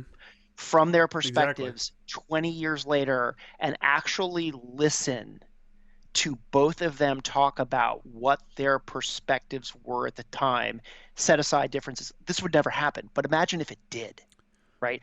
Imagine if every single second lieutenant could hear the story about how one commander was on the ground making decisions and another commander was looking at it from far away. And it resulted in, really the only combat relief that I can think of ever hearing about, right? Like where a regimental commander was relieved in the middle of a combat operation. And actually, if you could get two people to talk about something like that, it would never happen. But you never know. It may happen. Well, right. But imagine if it did. Now, use that example and find some infantry battalion commander who relieved his one of his infantry company commanders. Nobody knows the story. Nobody knows who they are, anything like that. You could interview them and they could be totally anonymous and just talk about that. Mm-hmm. Those leadership lessons, and to be able to, as a leader at any rank, enlisted officer, doesn't matter, to listen to two different perspectives on what was happening and look at that and say, like, wow, that was a function of misunderstanding commander's intent. Senior officer not understanding what's happening on the ground, senior officer not listening to what's happening on the ground, senior officer on the ground making massive mistakes and using bad judgment, like whatever it is, like those stories, man, I wish there was a mechanism in place to just get some of that down. And I don't think that would ever happen, but I would love to, my goal with my podcast, I have zero commitments on this only because I haven't asked them to do it yet. But when I do ask some of my friends to do this, I hope they will say yes. And I can sit down and interview them for an hour and say, like, can you tell me 3 stories about your career where you think if other people heard the story, it would help them shape future decision makings make better decisions in the future that could actually impact either people's lives Mm-hmm. or at least their careers. Like, tell me 3 stories about how you would have done something different. Like, pass on some personal experience. I hope I'm successful in being able to do that. And that's why I'm calling it the general's view, because I want to hear the views of generals. And my aspirations are to do this across all the services and just listen to these stories, Mm-hmm. right? Like, how would you love to hear the story of the 75th Ranger Regiment regimental commander, the brigadier general regimental commander who was the regimental commander when Pat Tillman was killed? How Yeah. would you like to hear that, Yeah. right? Like, or somebody who was like a retired 4-star general who was in charge of all troops in Afghanistan. It's like, if you can get some stories like that, right? It's key, Like, man. And yeah, the great thing about podcasts is that there's an audience out there. They just have to come across your show somehow. You know what I'm saying? Like the niche, the ability for you to target any niche topic. Like, hey, I want to go just interview generals. No one's doing it, and there is definitely an audience out there that'll want to listen to it. And I'll tell you, it was kind of weird. I had a guy hit me up. He's like, "Hey man, really love the podcast. It's been great. I wanted to let you know that our command used one of your episodes as a guided discussion. So they were like playing a piece of the episode, then pausing it and talking, and then playing some more. yeah, And I'm like, oh no, it was one of the Anglicos. I'm not sure which one, but I was like, oh that." Fuck, I feel kind of weird now, but I'm glad yeah, that I don't know what they talked about. I don't know what the discussion was about, but I'm glad that maybe, some of these opinions that I'm putting out there that of ways that I think things are fucked up or things that are good. I'm glad it's hearing, people are hearing it and that people are having a discussion about it. That's awesome to hear. And I think, a podcast like yours will definitely have the same effect, probably even more so, on the officer level, where people want to have these like intellectual discussions about the march up to through Iraq and shit like that. Because when have we ever done that? When's the last time that we right, did exactly. that? You either write a book or it disappears. In the old days, right? Yeah, And I'm using my air quotes for somebody who's not watching the video. Like, in the old days, yeah, right? You either wrote a book or you didn't, yeah. and the story disappeared. It's like you've created such a great niche podcast for like giving people the opportunity to tell their stories, so that they're always, etched in time. There's actually also, people can Google this too. There is a new museum being built on the I-95 corridor, which is quickly becoming called like the military museum trail, right? Mm. It's called the National Museum of Americans in Wartime, Hmm. and I will actually post some pictures of this in my the General's View Instagram page, if you could link that too. For sure. But they've just broken ground on 70 acres right off of I-95 at the Ripon exit, so kind of like a little bit north of Quantico.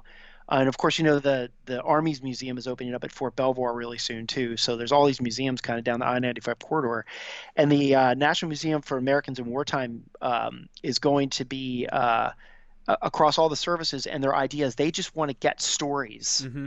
down and recorded. So they actually have an RV that drives around the country, and they'll pull up into a town. And like, if you're a veteran, you get in, it's a studio, That's and you cool. sit in it and they record you telling a story, and all these stories are getting recorded. So like you could, at some point, I would hope that their aspirations would be that you go into the museum and you type in Mogadishu, and it will pull up every single interview of anybody who talked about Mogadishu. And you could just listen to these people and be like, oh, I was there when that happened, or yeah, whatever.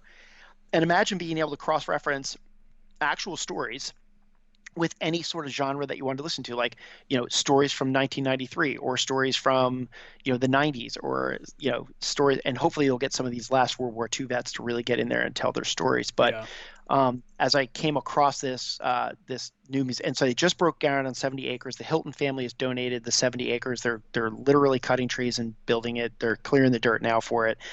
But one of the largest private owners of privately owned armored vehicles in the world is donating his entire collection of over 100 running military vehicles to the museum, this Wow. American Wartime Museum, right? And so I actually got to go out and visit this tank farm, if you will, of all these vehicles. And blown away. Is I this mean, he's got dude in Nevada or whatever? I can't really say where his stuff is, That's fine. but it's around me in Northern Virginia, Mm. and Okay. like I don't have his permission to say where it is. That's fine. But he literally has like these warehouse, these old airplane hangars, or like airplane size hangars with all this equipment in it. He's got running T-72s, BMPs. He's actually got the prototype expeditionary warfighting vehicle. Oh, the Marine Corps. Remember the thing that was supposed to go 30 miles an hour in the water, and it's like, I'll post some pictures of this stuff if you want to. But like, I got to sit in a BMP. I like T-34s, T-55s, T-62s, T-72s. He's got all the tanks from World War II, like the Sherman tanks. He's got the original, like one of the original tanks from World War I, like that just one guy sat in. That's it's like crazy. this wide, and they're all running.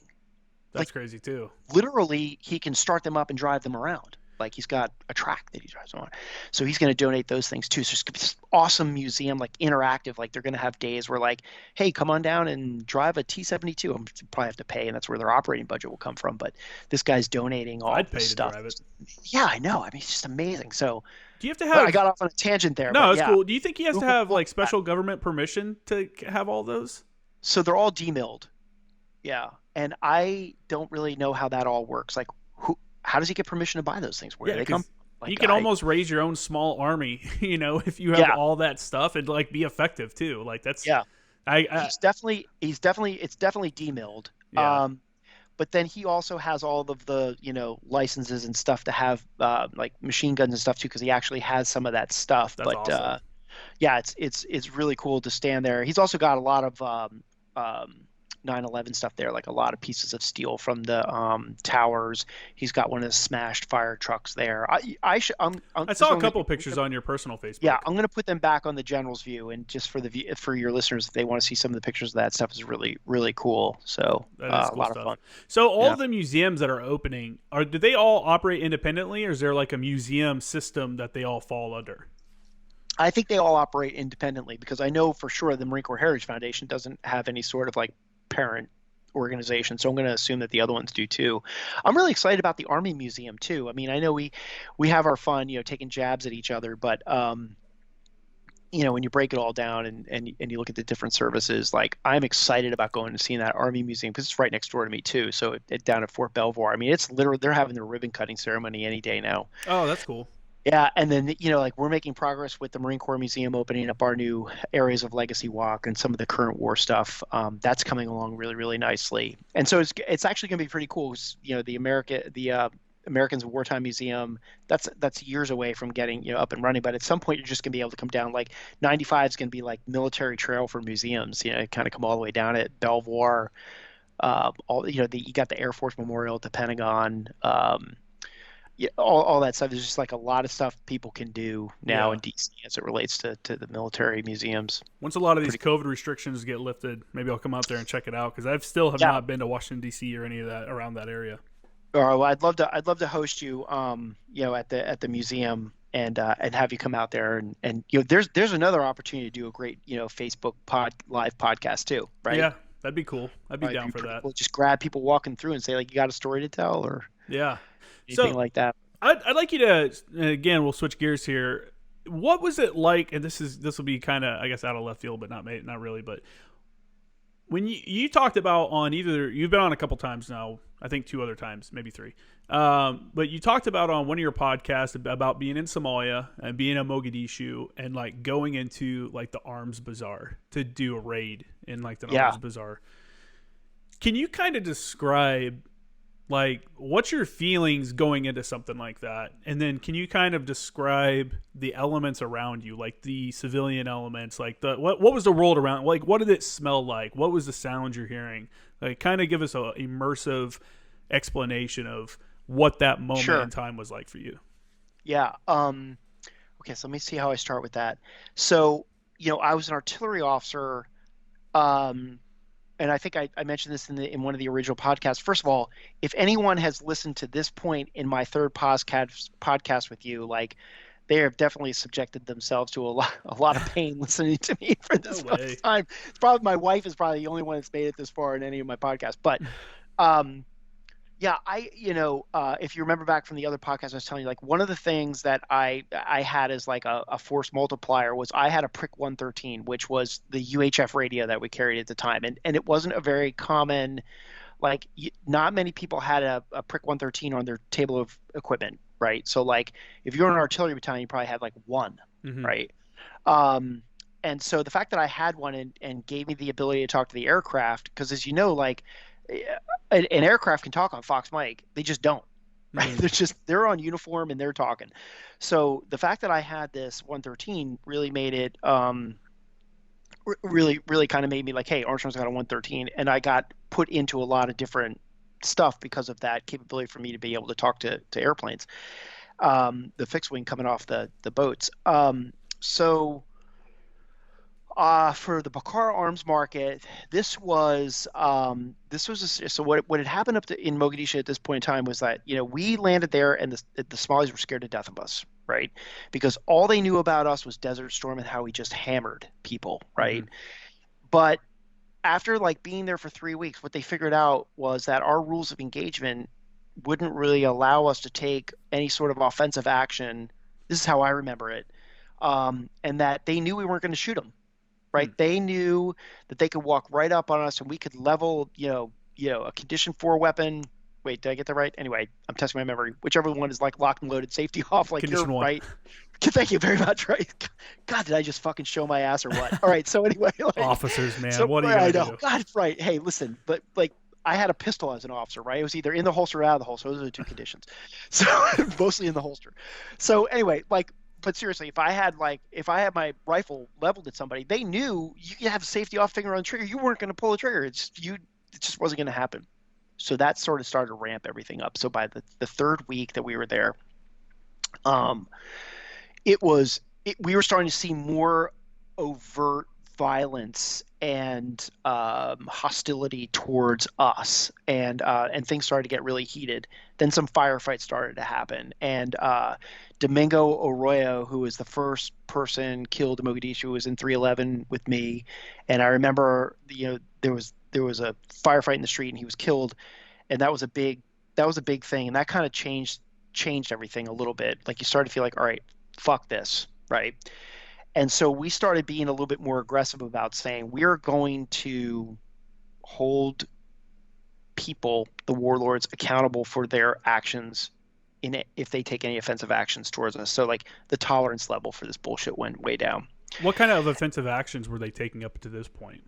Ambushes, pot shots, stuff like that. Okay. At this point I was living in the stadium, so there was some mortaring and some RPG, nighttime stuff, just nothing organized. It's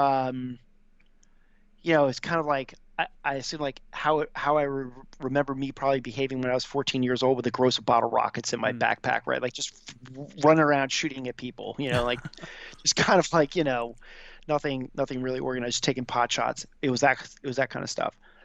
And then at some point somebody in leadership said like we're going to work at disarming this situation a little bit, and everybody knew that this Bakar arms market was exactly what it sounds like, an arms market, where they literally were like a bazaar where you could just go in and sell AK-47s and everything, which I think was just part of their culture. Like I think you would go in and you would buy a weapon in Somalia as a civilian, just like you'd go in and buy some meat or food or anything else. I think it was just part of their, like probably a lot like Afghanistan, like people just had rifles, right?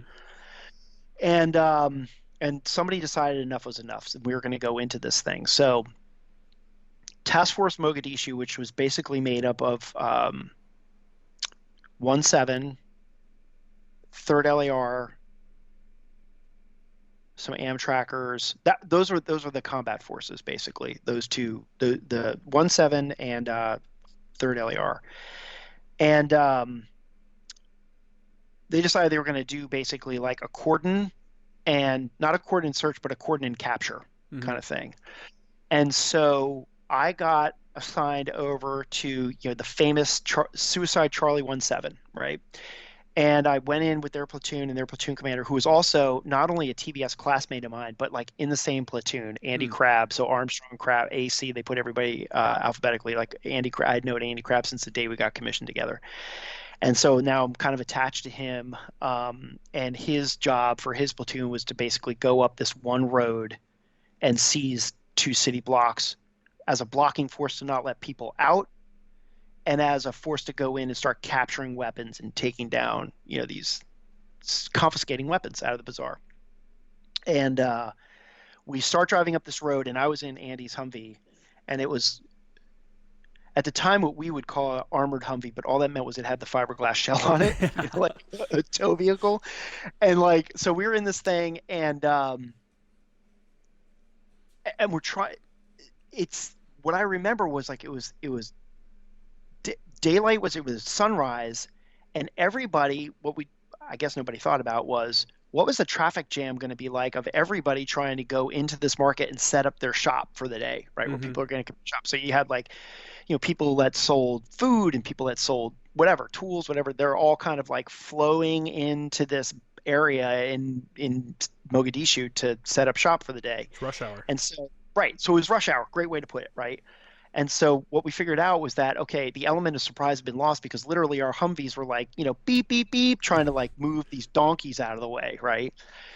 And I remember thinking, man, this is dangerous. That is the first memory that I have of that situation, thinking to myself, this is dangerous. Somebody could walk up and just drop a grenade in this Humvee. Somebody could, anything, right? We are literally sitting ducks. Now, if most people listening to this podcast are probably watched the movie Black Hawk Down, right? And that was filmed in I think it was filmed in Morocco. Okay. So if you have not been to Mogadishu and you close your eyes, that's probably what you imagine it being like. And the geometry of that set is completely wrong, right? So like if you watch that movie, you see like these Humvees going down these roads, like that, these guys are sitting ducks. Like, how did they ever escape not shot?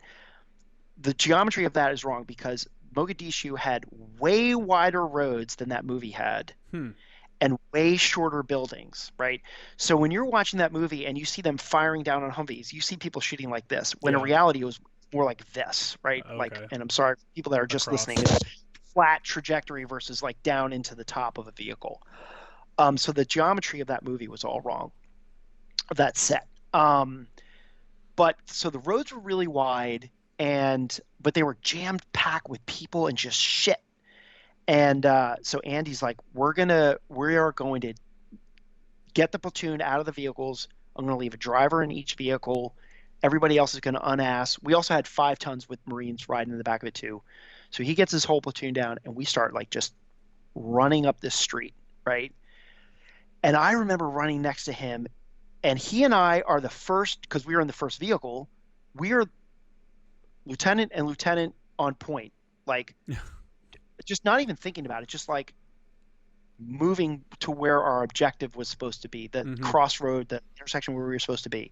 And then that's when I was really like, this is dangerous. I'm like, Andy, we are so far away from everybody else. You got to stop. Like literally it's you and I and 50,000 people around us right now. Like this is seriously dangerous. And he came to the conclusion at the exact same point I did too. Like we both looked at each other, and there was this look in each other's eyes like, this is dangerous. Like it wasn't scared. It was this realization that 2 dumb lieutenants had just run ahead of everything else, and it was dangerous, right? We kind of looked at each other. I was like, we need to go back and get everybody else. He's like, yep, let's go. So like I'm following him, right? He's in charge. I'm just following him. We get all the other Marines, and we start coming up so think of it like a column of 2s coming up this big wide road. No shooting, nothing's happening, right? But people also aren't scared of us. They're not like running for cover. Like I was kind of in my mind envisioning this platoon was going to come up this road, and everybody was going to scatter and start taking cover and running for the people. It was like I may have been walking up the street with a stroller. Like they didn't even give me didn't care. Weren't moving, weren't trying to get out of our way, nothing. And that created a lot of like visual problems. Like you couldn't see a guy 2 feet behind, like the guy behind you in that column. There could have been 3 civilians in between you and that guy, because we're doing military things like keeping proper distance from each other. Well, that distance was just filled by like 4 or 5 civilians. So like if you turn around and you tried to see your entire squad, you could maybe only see one guy, and the only reason you could see him was because he was wearing the same uniform you were seeing. Like there was just so much intermixing of the population into this street with us. And we go up, And we finally get to this intersection that we were supposed to get to, which, by the way, we did not have good maps over there. We didn't have like the USGS 1 to 50, whatever the military map is. We had like some, I don't know, Russian thing. I remember having some Russian map with Russian writing on it, I should call it. And I had a street map that was like you would get if you were like in a rental car. And so we get to where we thought we were supposed to be, the right place. Andy's setting up security. I'm getting comms up with the helicopter because there was a Huey command and control above us. So I was establishing comms with them. And we got security set out. And all of a sudden, I hear one of our Marines, not my Marines, one of Andy's Marines say, halt, who goes there, right? And we had bumped into another infantry platoon that was also trying to get to their intersection. And so either we were in the wrong place or they were in the wrong place. And Andy looks at me, he goes, can you go find out what's going on up there? I said, great. So I, go run it up. I got my rifle, got my helmet on and everything. I go run it up. And there's this Lance Corporal standing there. And I said, who are you with? And he said the unit's name. I don't remember what it was. I said, who's your platoon commander? He said, it's Lieutenant Samples. Like says the name, Lieutenant Samples. I said, Lieutenant Mike Samples? He goes, sir, I don't know his first name. And I'm like, can you tell your platoon commander to come on up here for a second real quick? So I see this figure coming up, running up, probably just like I had just done. It comes running up, comes bouncing up. And we just look at each other. And I swear to God, this is the small. It's my fucking roommate from college. Oh, no way. Yeah, I swear to God. That's crazy. Hadn't seen Mike Samples since the day I got commissioned because he was a year behind me. I hadn't seen Mike in 2 years. And he looks at you, so my call sign in the Marine Corps was just my nickname that was in college. Long story there. But my call sign was Belly. Not because I had one at the time, but that was just it. There's a story. There always is. And so he goes, Belly? I said, Junior, because that was his nickname. I was like, Junior, what are you doing? He's like, what are you doing here? I'm like, I'm with Charlie 17. He's like, holy shit, I'm with whatever unit he was with. I was like, dude, I haven't seen you forever. How you doing? So now we're having this like fucking bullshit conversation. You're like catching up. Yeah, right. So I had this old, like, you may remember these things. Some of your listeners definitely remember this, but like the cardboard Kodak camera. It was a 35 millimeter. You had to like wind it with your thumb. It had the little ratchet thing. The disposables. Cardboard. It's like, right, disposables, right. And you would like give it to the drugstore and they would develop the film. So I had one of those. So I pull it out of my flak jacket pocket. I throw it off to the Lance Corporal who was standing there. And I said, take our picture. Mike Samples and I are standing there, takes our picture, right? And I was like, dude, good luck. I said, I think you're supposed to be down one block. He's like, yeah, you're right. He's like, we're a little disoriented. I said, great. I said, I will tell the platoon commander that we're good here. So he goes off. I don't see him again ever. I don't see Mike Samples again until literally the summer of 2019. Really? And I'm standing in line at a concert out at Jiffy Lube Arena in Northern Virginia, and somebody says, there's some guy in the back of the line who says he thinks he knows you. And I turn around and there's Mike Samples standing right there. I'm like, dude, I haven't seen you for 30 years. I haven't seen you since the intersection at Mogadishu. He's like, I know. I was like, have you ever seen the picture from that? He goes, no. I said, I've got this picture because it's in my office. It's just him and I standing there. It's like, I'll get you this picture. And so 30 years later, he gets this picture of him and I, like in our chocolate chips. It's one of my most prized possessions. It's a picture because it was one of those moments like, if you look at the picture, you would think it was just a training exercise because two young kids just standing smiling at each other. But, at that moment in time, it was actually a really dangerous situation. But yeah, so it's kind of like one of those funny small world things. But that happened. And then once we kind of got set up, then the Marines are now they're going into the arms market and they're confiscating weapons, right? And that was bad. That turned out to be really bad action because now all of a sudden you're going up to some like legit civilian who sells these things for a living and probably has his life savings invested in these things. And he's trying to sell them for a profit. Now you're taking weapons away from some innocent civilian because you don't want people to have weapons. Nobody thought through that. What were the different kind of weapons you were seeing? I think I posted those pictures on the General's View Instagram site. I think maybe you've seen some of those pictures where I posted, but you can look at those things. They were AKs and some older stuff too, right? Okay. Older stuff. RPGs or anything like that? Mortars? No. I don't remember seeing an RPG. Definitely no mortars. It was all small arms. Okay.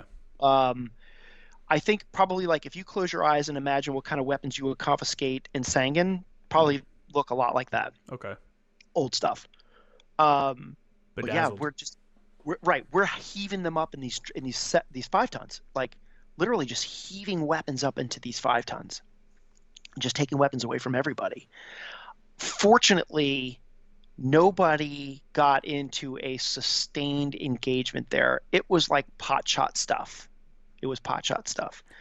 But that was the first, and I may get some of these out of order, but that was the first one I remember going on. Then what ended up happening was that kind of touched off a little bit more violence and aggression by these warlords. And you're testing my memory here, but there was some sort of agreement, not made by anybody at my rank, obviously, but like they said, our aspirations are to fix this country, and at some point it's going to have a military. So let's not destroy all the military equipment. Let's put it into cantonment areas. And so we told the warlords, like, you put your weapons, anything that you have, into this cantonment area and leave it there, and we will agree that that's just going to sit there, right? So all of a sudden they started like literally pulling tanks out, like driving tanks out of these things. So that was enough. Whoever was in charge was like, we're going in and we're taking down these cantonment areas. And then that's when shit really got out of control. Was we started doing these raids on these cantonment areas where we were going in and like taking possession of this military equipment and literally demilling it on the spot. Yeah. And so that's where, like, I mean, I didn't control it, but there was a tow shot that came off of a Cobra into a tank. I've got like the newspaper clipping from it, but like, so we took out a tank. So there started to get some like pretty decent, not extended battles. I'm not going to call it battle. Definitely skirmishes.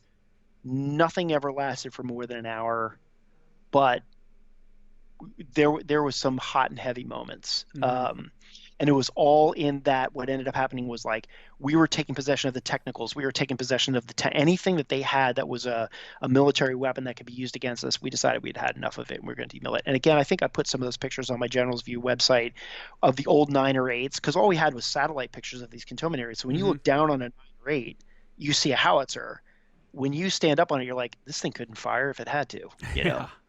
Yeah. And I always used to joke, I was like, this thing reminds me of 111's gun park, you know, because it was it's kind of like one of my famous jokes that I made that kind of made me famous as a lieutenant, mostly with the 111 battalion commander, who did not like that joke at all. But probably anyway, did not appreciate that. Yeah, no, not at all, right? But you know, isn't it strange that area is so fucked up and run by warlords to the point where armed American military can come in and no one bats an eye at it? Like, well, someone else is coming in with guns. Like, let's just keep going and sell our shit. You know, let's sell bread at the market.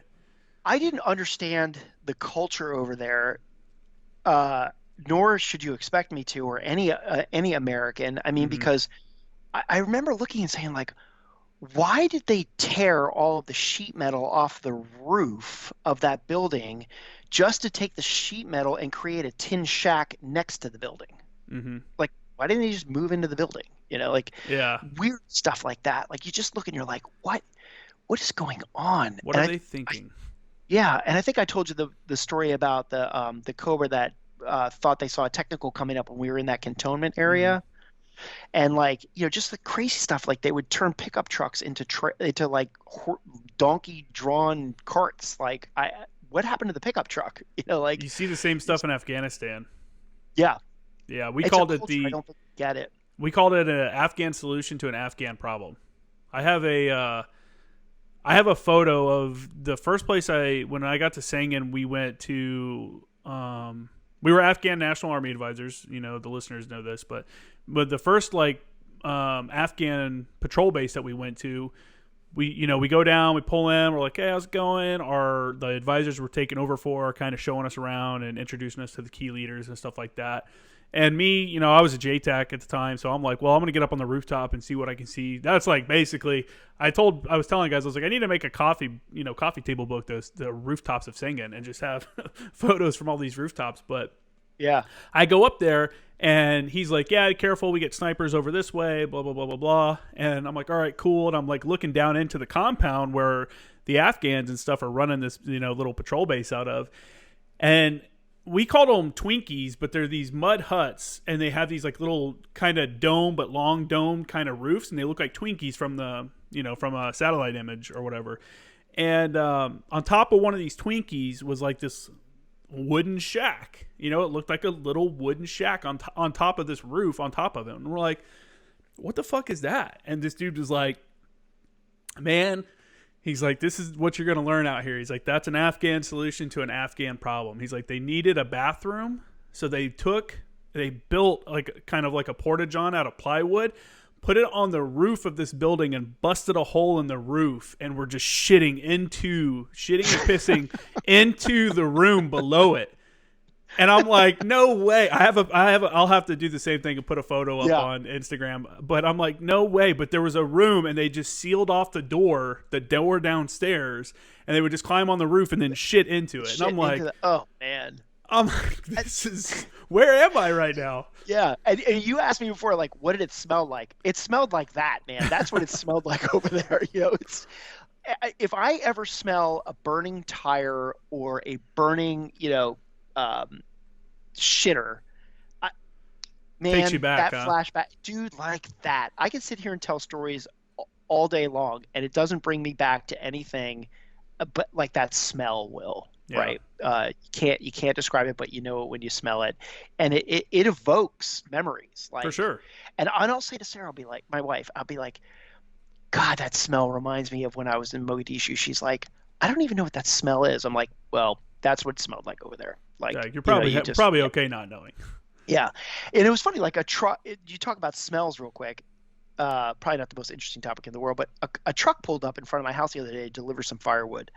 Because unlike San Diego, it gets cold enough here that you want to make fires in your fireplace. It's going to be in the 60s this week, so calm down. It's freezing out here.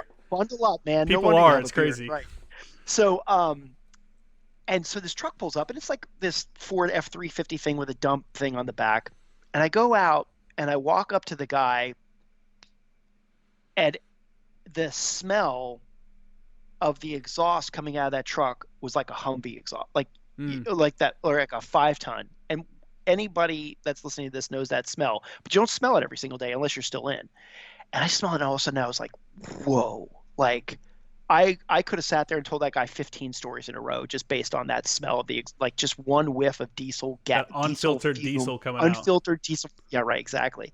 And I even looked at him. I go, "Are you burning JP5 in that thing?" He's like, "What is that?" I'm like, "All right, you wouldn't get it, but whatever." So never mind. Never mind. Right? That's great, man. Yeah, I was thinking about it the other day. I was like, you know what? I'm gonna start asking more people about what were they thinking before this key action in their history happened, or what was the smell like? Because I remember going through like the bazaar in Sangin, and it was different if you were inside of a truck or if you were a gunner. Like if you were up in the turret, you just hear the sounds of the bazaar, you smell the smells, you see the kids running around, you see the chickens hanging up on the front of the store, the sides of whatever kind of meat that they got, you smell the bread cooking, and it's like stuff like that where when you're there, it really humanizes the culture. It makes you kind of like, man, this is really cool. Like I'm really glad I'm here. Of course, then an IED will go off or something like that and kind of ruin the whole moment. But who was the infantry battalion that was there in Sangin when you were there? What years was it? This was in 2013. I think it was 2-7 when we first got there. It was one of the 7th Marines battalions when we first got there. They were there for like a month, and then 3-4 came in because we were obviously we were an advisor team, so we were independent. We were just working within their AO, but. Yeah, and we were the last advisor team too, and yeah, but it was a good time. Yeah, because we were talking about General Savage before, but he was a battalion commander over there in 1-5, so I was gonna say like, wow, he may have been there at the exact same time as the guy I was just telling a story about, but no, not for that one. I can't remember the name of 3-4 CO. I wouldn't even say it on the air. He made me so mad so many times. I was trying to get controls.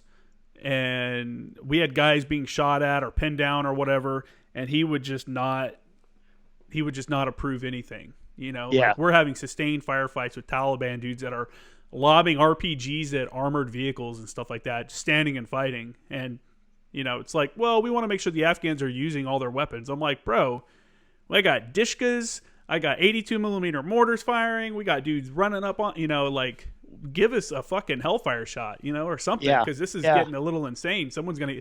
It made me mad because I'm like, it feels like they're waiting for someone to get hurt or killed before they're gonna help us, and it was just Yeah. as a guy on the ground, like, bullets coming by your face, it really. Then you really understand it, and I came back. I remember one time specifically, I came back from a mission, and he ran into me at Fob Jackson, and he's like, "Hey, you're the JTAC, right?" And I was like, "Yes, sir." And he's like, "Man, you're about 5 minutes away from having that mission approved."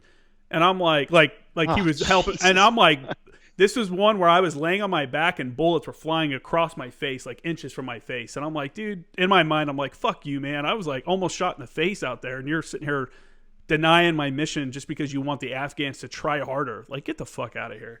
So That sucks. no, It's funny when because you and I have a couple times over the course of this conversation touched on like bad leadership.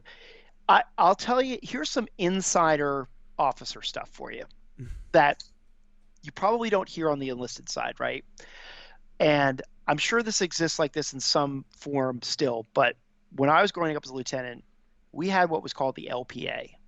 Have you ever heard that term before? Or? No. Okay. It's a lieutenant thing, right? And I'm sure it's still around, but it was called the Lieutenant Protective Association, right? And the LPA in a battalion is a pretty powerful force because a battalion can have like 20 or 25 lieutenants in it, right? Across the whole thing. And the LPO is one of those things, and again, I don't know if this is still, it's like the Lance Corporal Underground, right? It's just this thing that's not written down anywhere. It just is what it is. And everybody knew it. And the LPO is basically like, you do not fucking dime out another lieutenant. And if another lieutenant is showing his ass, you make sure you do everything you can to help him unshow his ass. That was kind of it, right?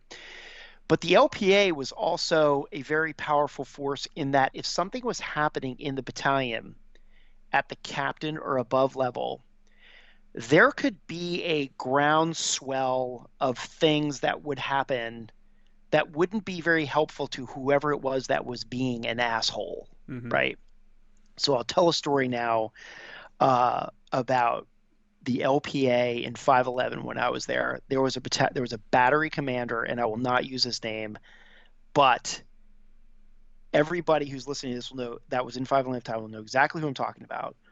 And he was one of those self-serving assholes, right? He was the battery commander who would make the Marines paint rocks and mow the grass and create a personal parking. He literally had a patch of dirt next to the old CP carved out and sent Marines over to the railroad tracks, right there at Pendleton, kind of down towards the beach, in a Humvee to bring in a bunch of rocks from the side of the railroad tracks to lay and make a parking spot for him right next, like that kind of shit, right? And he did it to make sure that he looked better than anybody else, any other commander in the battalion, right? And whether or not the battalion commander was onto that or not was above my pay grade. I never got the sense that he was onto it, but maybe he was and just didn't make it down to me. But like, all of a sudden the lieutenants were like, this guy subscribes to it. And we used to say this: an ounce of appearance is worth a pound of performance. He just thought an ounce of appearance made him look like a great performer. And we had enough of it as the lieutenants. We were sick and tired of listening to the Marines bitch about it. We were sick and tired about the Marines, having to do that shit. We were sick and tired of our readiness going down because we were, cutting grass instead of doing Humvee maintenance or gun howitzer maintenance. And that was the end of it. So we got together as the LPA, and he had gone out to like Home Depot and bought like water sprinklers, and he had hooked them up to the water faucets on the side of the barracks. And he was always, and so like the duty was in charge of going out and moving the water sprinklers around. Yeah, he was serious about it, huh? Oh yeah. He was worse than a serious about sergeant it. major. Right. So we get together, and this is like kind of before computers, right? This is like when a lot of shit was still typewriter stuff. So one of the lieutenants gets together with a couple other lieutenants, and I'm not going to say who, and I'm not going to say whether or not I was involved with it or not. Well, as a matter of fact, I was totally involved with it. So we create this letter, and it's like this bullshit thing. It was like from the base area, whatever, at Camp Pendleton, subject, unauthorized water usage, right? And addressed to this battery commander, right? So we get some other officers that weren't lieutenants, so in on the joke too. We create this letter, and it basically accuses him of unauthorized water usage during a drought in Southern California, and he is to cease immediately the usage of water for watering the grass, and he is directed to report to building 1525 to see Mr. Johnson and have water and sign out water usage meters to put on his outlets to enforce that he was not going to be watering the grass anymore. So this letter ends up on his desk, and he just fucking ignites. He goes ballistic, right? He's like, God damn it. He's like, First Sergeant. And he's like, yeah, Sergeant Major. He's like screaming. He's going all through the CP, like, what the fuck is this, right? So he blows the whole thing off, right? He's like, he doesn't know it's a joke, but he's like, fuck that. I'm not doing that. Fuck those fuckers. I'll water my grass. It's my grass. He was that kind of guy, right? So we're like, fine. So we get together again. We type up another letter, and we are like, you failed to check out this thing. You are now directed to report to Major so-and-so, but whatever at division, like we make up all this shit, right? Like you will be at building 2541. And we like looked up on the base map. We found some like obscure little warehouse way off to the side. Meet Major so-and-so here at 9:30 a.m., 0930 on this date, or you will be referred to, office hours or something like that, like to the commanding general. Anyway, so we get the word down that like he has told us First Sergeant, like, I'm going to go to this thing when we get these water users. I don't want to get in trouble, whatever. He's like driving all over Main side of Camp Pendleton trying to find this like guy. He's like going knocking on doors. Is Major Johnson here? Who are you talking about? What are you talking about? Water usage? We don't know what you're talking about. That kind of thing. He comes back and he finally figures out that he got fucked with, right? And he goes on this rampage across the LPA. Like he is accusing every single lieutenant of having something to do with this. It was hysterical watching this guy run around with a chicken with his head cut off, right? So finally, the battalion XO calls in who he assumes are the ringleaders of this thing, which, by the way, he was 100% accurate in identifying all 5 of the ringleaders on this thing. Nobody was admitting to it. Everybody was like, hey, sir, I heard the rumor. I have no idea. I mean, like, we are appropriately lying right through our teeth, right? And the major knew it, right? And he's like, listen, he's like, if it wasn't you, you should probably get the word around to the lieutenants that this should stop. The fun is over. You had your fun. Mm-hmm. I was like, sir, we will make sure that word gets out to the lieutenants. If the lieutenants had anything to do with it, I'll let you know. I'm assuming the sergeant major's getting the word out too, because it could have been in the enlisted, but we don't know. We have no idea who it was, right? So the whole thing ends off, right? So my battery commander, and I told you about the guy at the beginning of this podcast, Bob Sarter, right? Mm-hmm. He was the gunnery instructor at Fort Sill. So he's a very serious guy, right? There was like, you want to talk about a muzzle velocity variation like program, like I could breathe it to this day 30 days later. Like he was one of those kind of guys, right? He would come down and just tear my FDC apart. And but I loved him because he always took care. He always had my back. Always had my back. He would mm-hmm. never let anybody come down and chew my ass for anything. Like he was like, the buck stops with me. I'm the battery commander. Do not even think about going down there and badgering Lieutenant Armstrong on this issue. Mm-hmm. So I loved him for that. But he was a serious guy, and he was not the kind of guy that fucked around, right? He was the kind of guy that, like, he went to Texas A&M, and he was a captain, and so he had been out of Texas A&M, and you went to his house, and he still has, like, boots and spurs, like, on his mantle. Like, he was that kind of guy, like, like an A&M guy, really serious, high and tight all the time. And he pulls me into his office, and he goes, hey, Lieutenant Armstrong. He's like, look, I heard about what was happening with Captain so-and-so, and I really hope you had nothing to do with it, because the battalion commander's hot about it, and he's like, my advice would be if you or any of your buddies are having anything to do with this, like, you should really lay low. So just get the word around that, the game is over, whatever. And look, I'm not mad. If you were involved, you weren't involved. Like, I'm not mad. I just want to tell you, like you should probably find a new event. You should probably find something new. Mm-hmm. And I was like, well, sir, I had nothing to do with it. So, I'll get the word out, but, and he's just like looking at me like with a smile on his face. He knew I had something to do with it, right? Yeah. Just my personality. It's a troublemaker, maverick. And he goes, yeah, I remember. He goes, I was at Fort Sill actually for a captain's course with Captain so-and-so. And I remember we gave him a pretty good ribbing because he failed his logistics exam when we were at Fort Sill, and like, it was kind of a big deal because when you're a captain and you fail an exam, it's kind of a big deal. Yeah. I was like, oh, he must have felt like an idiot, sir. He's like, yeah, he's like, he got a pretty good ribbon for that one. And then he just stopped and he looked at me like this. He goes, and I was like, wait a second. Is he telling me that instead of the water usage thing, that we should mess with him with the logistics thing? He's giving I think you he ideas. is. Funny. He's giving us, right. So he started giving us ideas.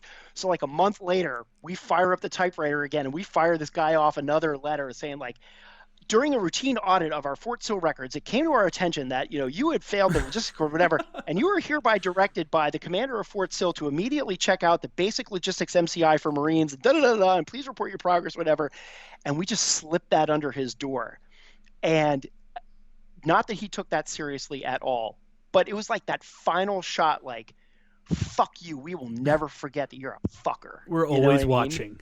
Right. Yeah. And to this day, like, that guy must sit around and be like, there was a group of 30 officers who hated my guts in that battalion. Yeah. That's got to be a tough spot for him to be in, Uh-huh. Like you dug your own grave, but at the same time, Right. Yeah. So sometimes, like, Justin and the rest of the enlisted guys, sometimes you don't see the fuck games that, like, but sometimes there is always some justice that takes place. Maybe you don't hear about it. Maybe you don't know about it. Maybe they never know who did it. But man, I'm telling you, we can kind of eat our own when we need to. And so there is some justice in the world. Like, when people are assholes, it's not unchecked, right? Yeah. It's not unchecked. So. Well, hopefully he hears this podcast and now he knows you were the culprit. You're going to get an email like, excuse me, I did not appreciate. Yeah, I would take that guy right now, man.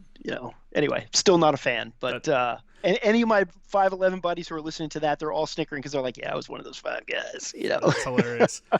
Well, yeah, that story's a good one. I'd like to go ahead and wrap it up, but I want to give you an opportunity one more time to plug your plug the charity that we were talking about, and then, like I said before, I'll put for the listeners, I'll put the information in the show notes so you can look at it there as well. Yeah, thanks. So to the one person who's still listening at this point to my stories, thank you. I really appreciate it. So it's the Station Foundation, and it's headquartered out of Bozeman, Montana, doing a lot of great work with transitioning the special operations community who have, been in sustained combat, for 20 straight years now. A lot of people are doing really great, and they don't need any of this transition help, and that's really great. But there's some folks out there that really do need it, and we're there to help them. We're there to help their families, their wives, their kids, and especially the Gold Star kids. And the charity is doing a lot of great work, and we've run into a little bit of a funding problem this year because our major fundraiser was canceled this year, and we lost a 6-digit operating, 6 digits out of our operating account. And we're doing everything we can to make up that shortfall so we can keep helping people out. And so if you go to the show notes below, you'll see the Station Foundation, and we'll have a link in there if you can give anything. I like to say, like, we together have created a mountain of sand, 1 grain at a time. There are folks in there that have donated $2, $5, $10, but throughout that effort of people just chipping in a little bit. Some people have chipped in a lot, but a lot of people have chipped in a little bit, and we have amassed $22,000 so far just on the graciousness of everybody who feels like they have something that they can contribute to helping us still help people out. And I like to say, and I said this on my social media page, because I basically just went out to my Facebook friends and I was just like, can you spare $10 for this thing? Mm-hmm. And what I said was like, listen, if you or anybody you know has ever said thank you for your service, now there's a way that you really can thank people for their service. You got $1, $5, $10, $15, $20, I don't care what it is. Like, if you can give something, it means a lot. So, and if you're an influencer and you're listening to this podcast and you can, rebroadcast this, share this out, put it on your own network, that's as valuable to me as any sort of monetary gift that you can give as well.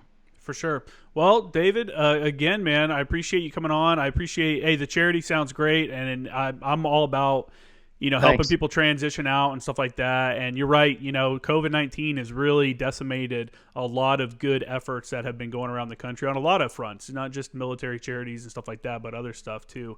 David's Instagram is The General's View, so make sure you guys check that out before he gets his podcast going, where we can start digging into and picking at the brains of these general officers and their decision making, thought process and stuff like that. So again, thanks for coming on, man. It's always a pleasure. We'll definitely have you on in the future. And Semper Fi, brother. Yeah, hey, it's almost a birthday. This will be coming out. Oh, you know what? Hey, I want you to be the first person I wish happy birthday to. Hey, thank you. Happy birthday, Marine. Happy birthday, Marine. It was a good show, and I appreciate you coming on. Yeah. Hey, thanks again for having me, and really appreciate everything you're doing. I love all your shows. For sure. All right. Well, everyone, enjoy, and if you're hearing this on the Marine Corps birthday, then happy birthday to you as well. Happy birthday, Marines. Rah. All right. Have a good day. You too.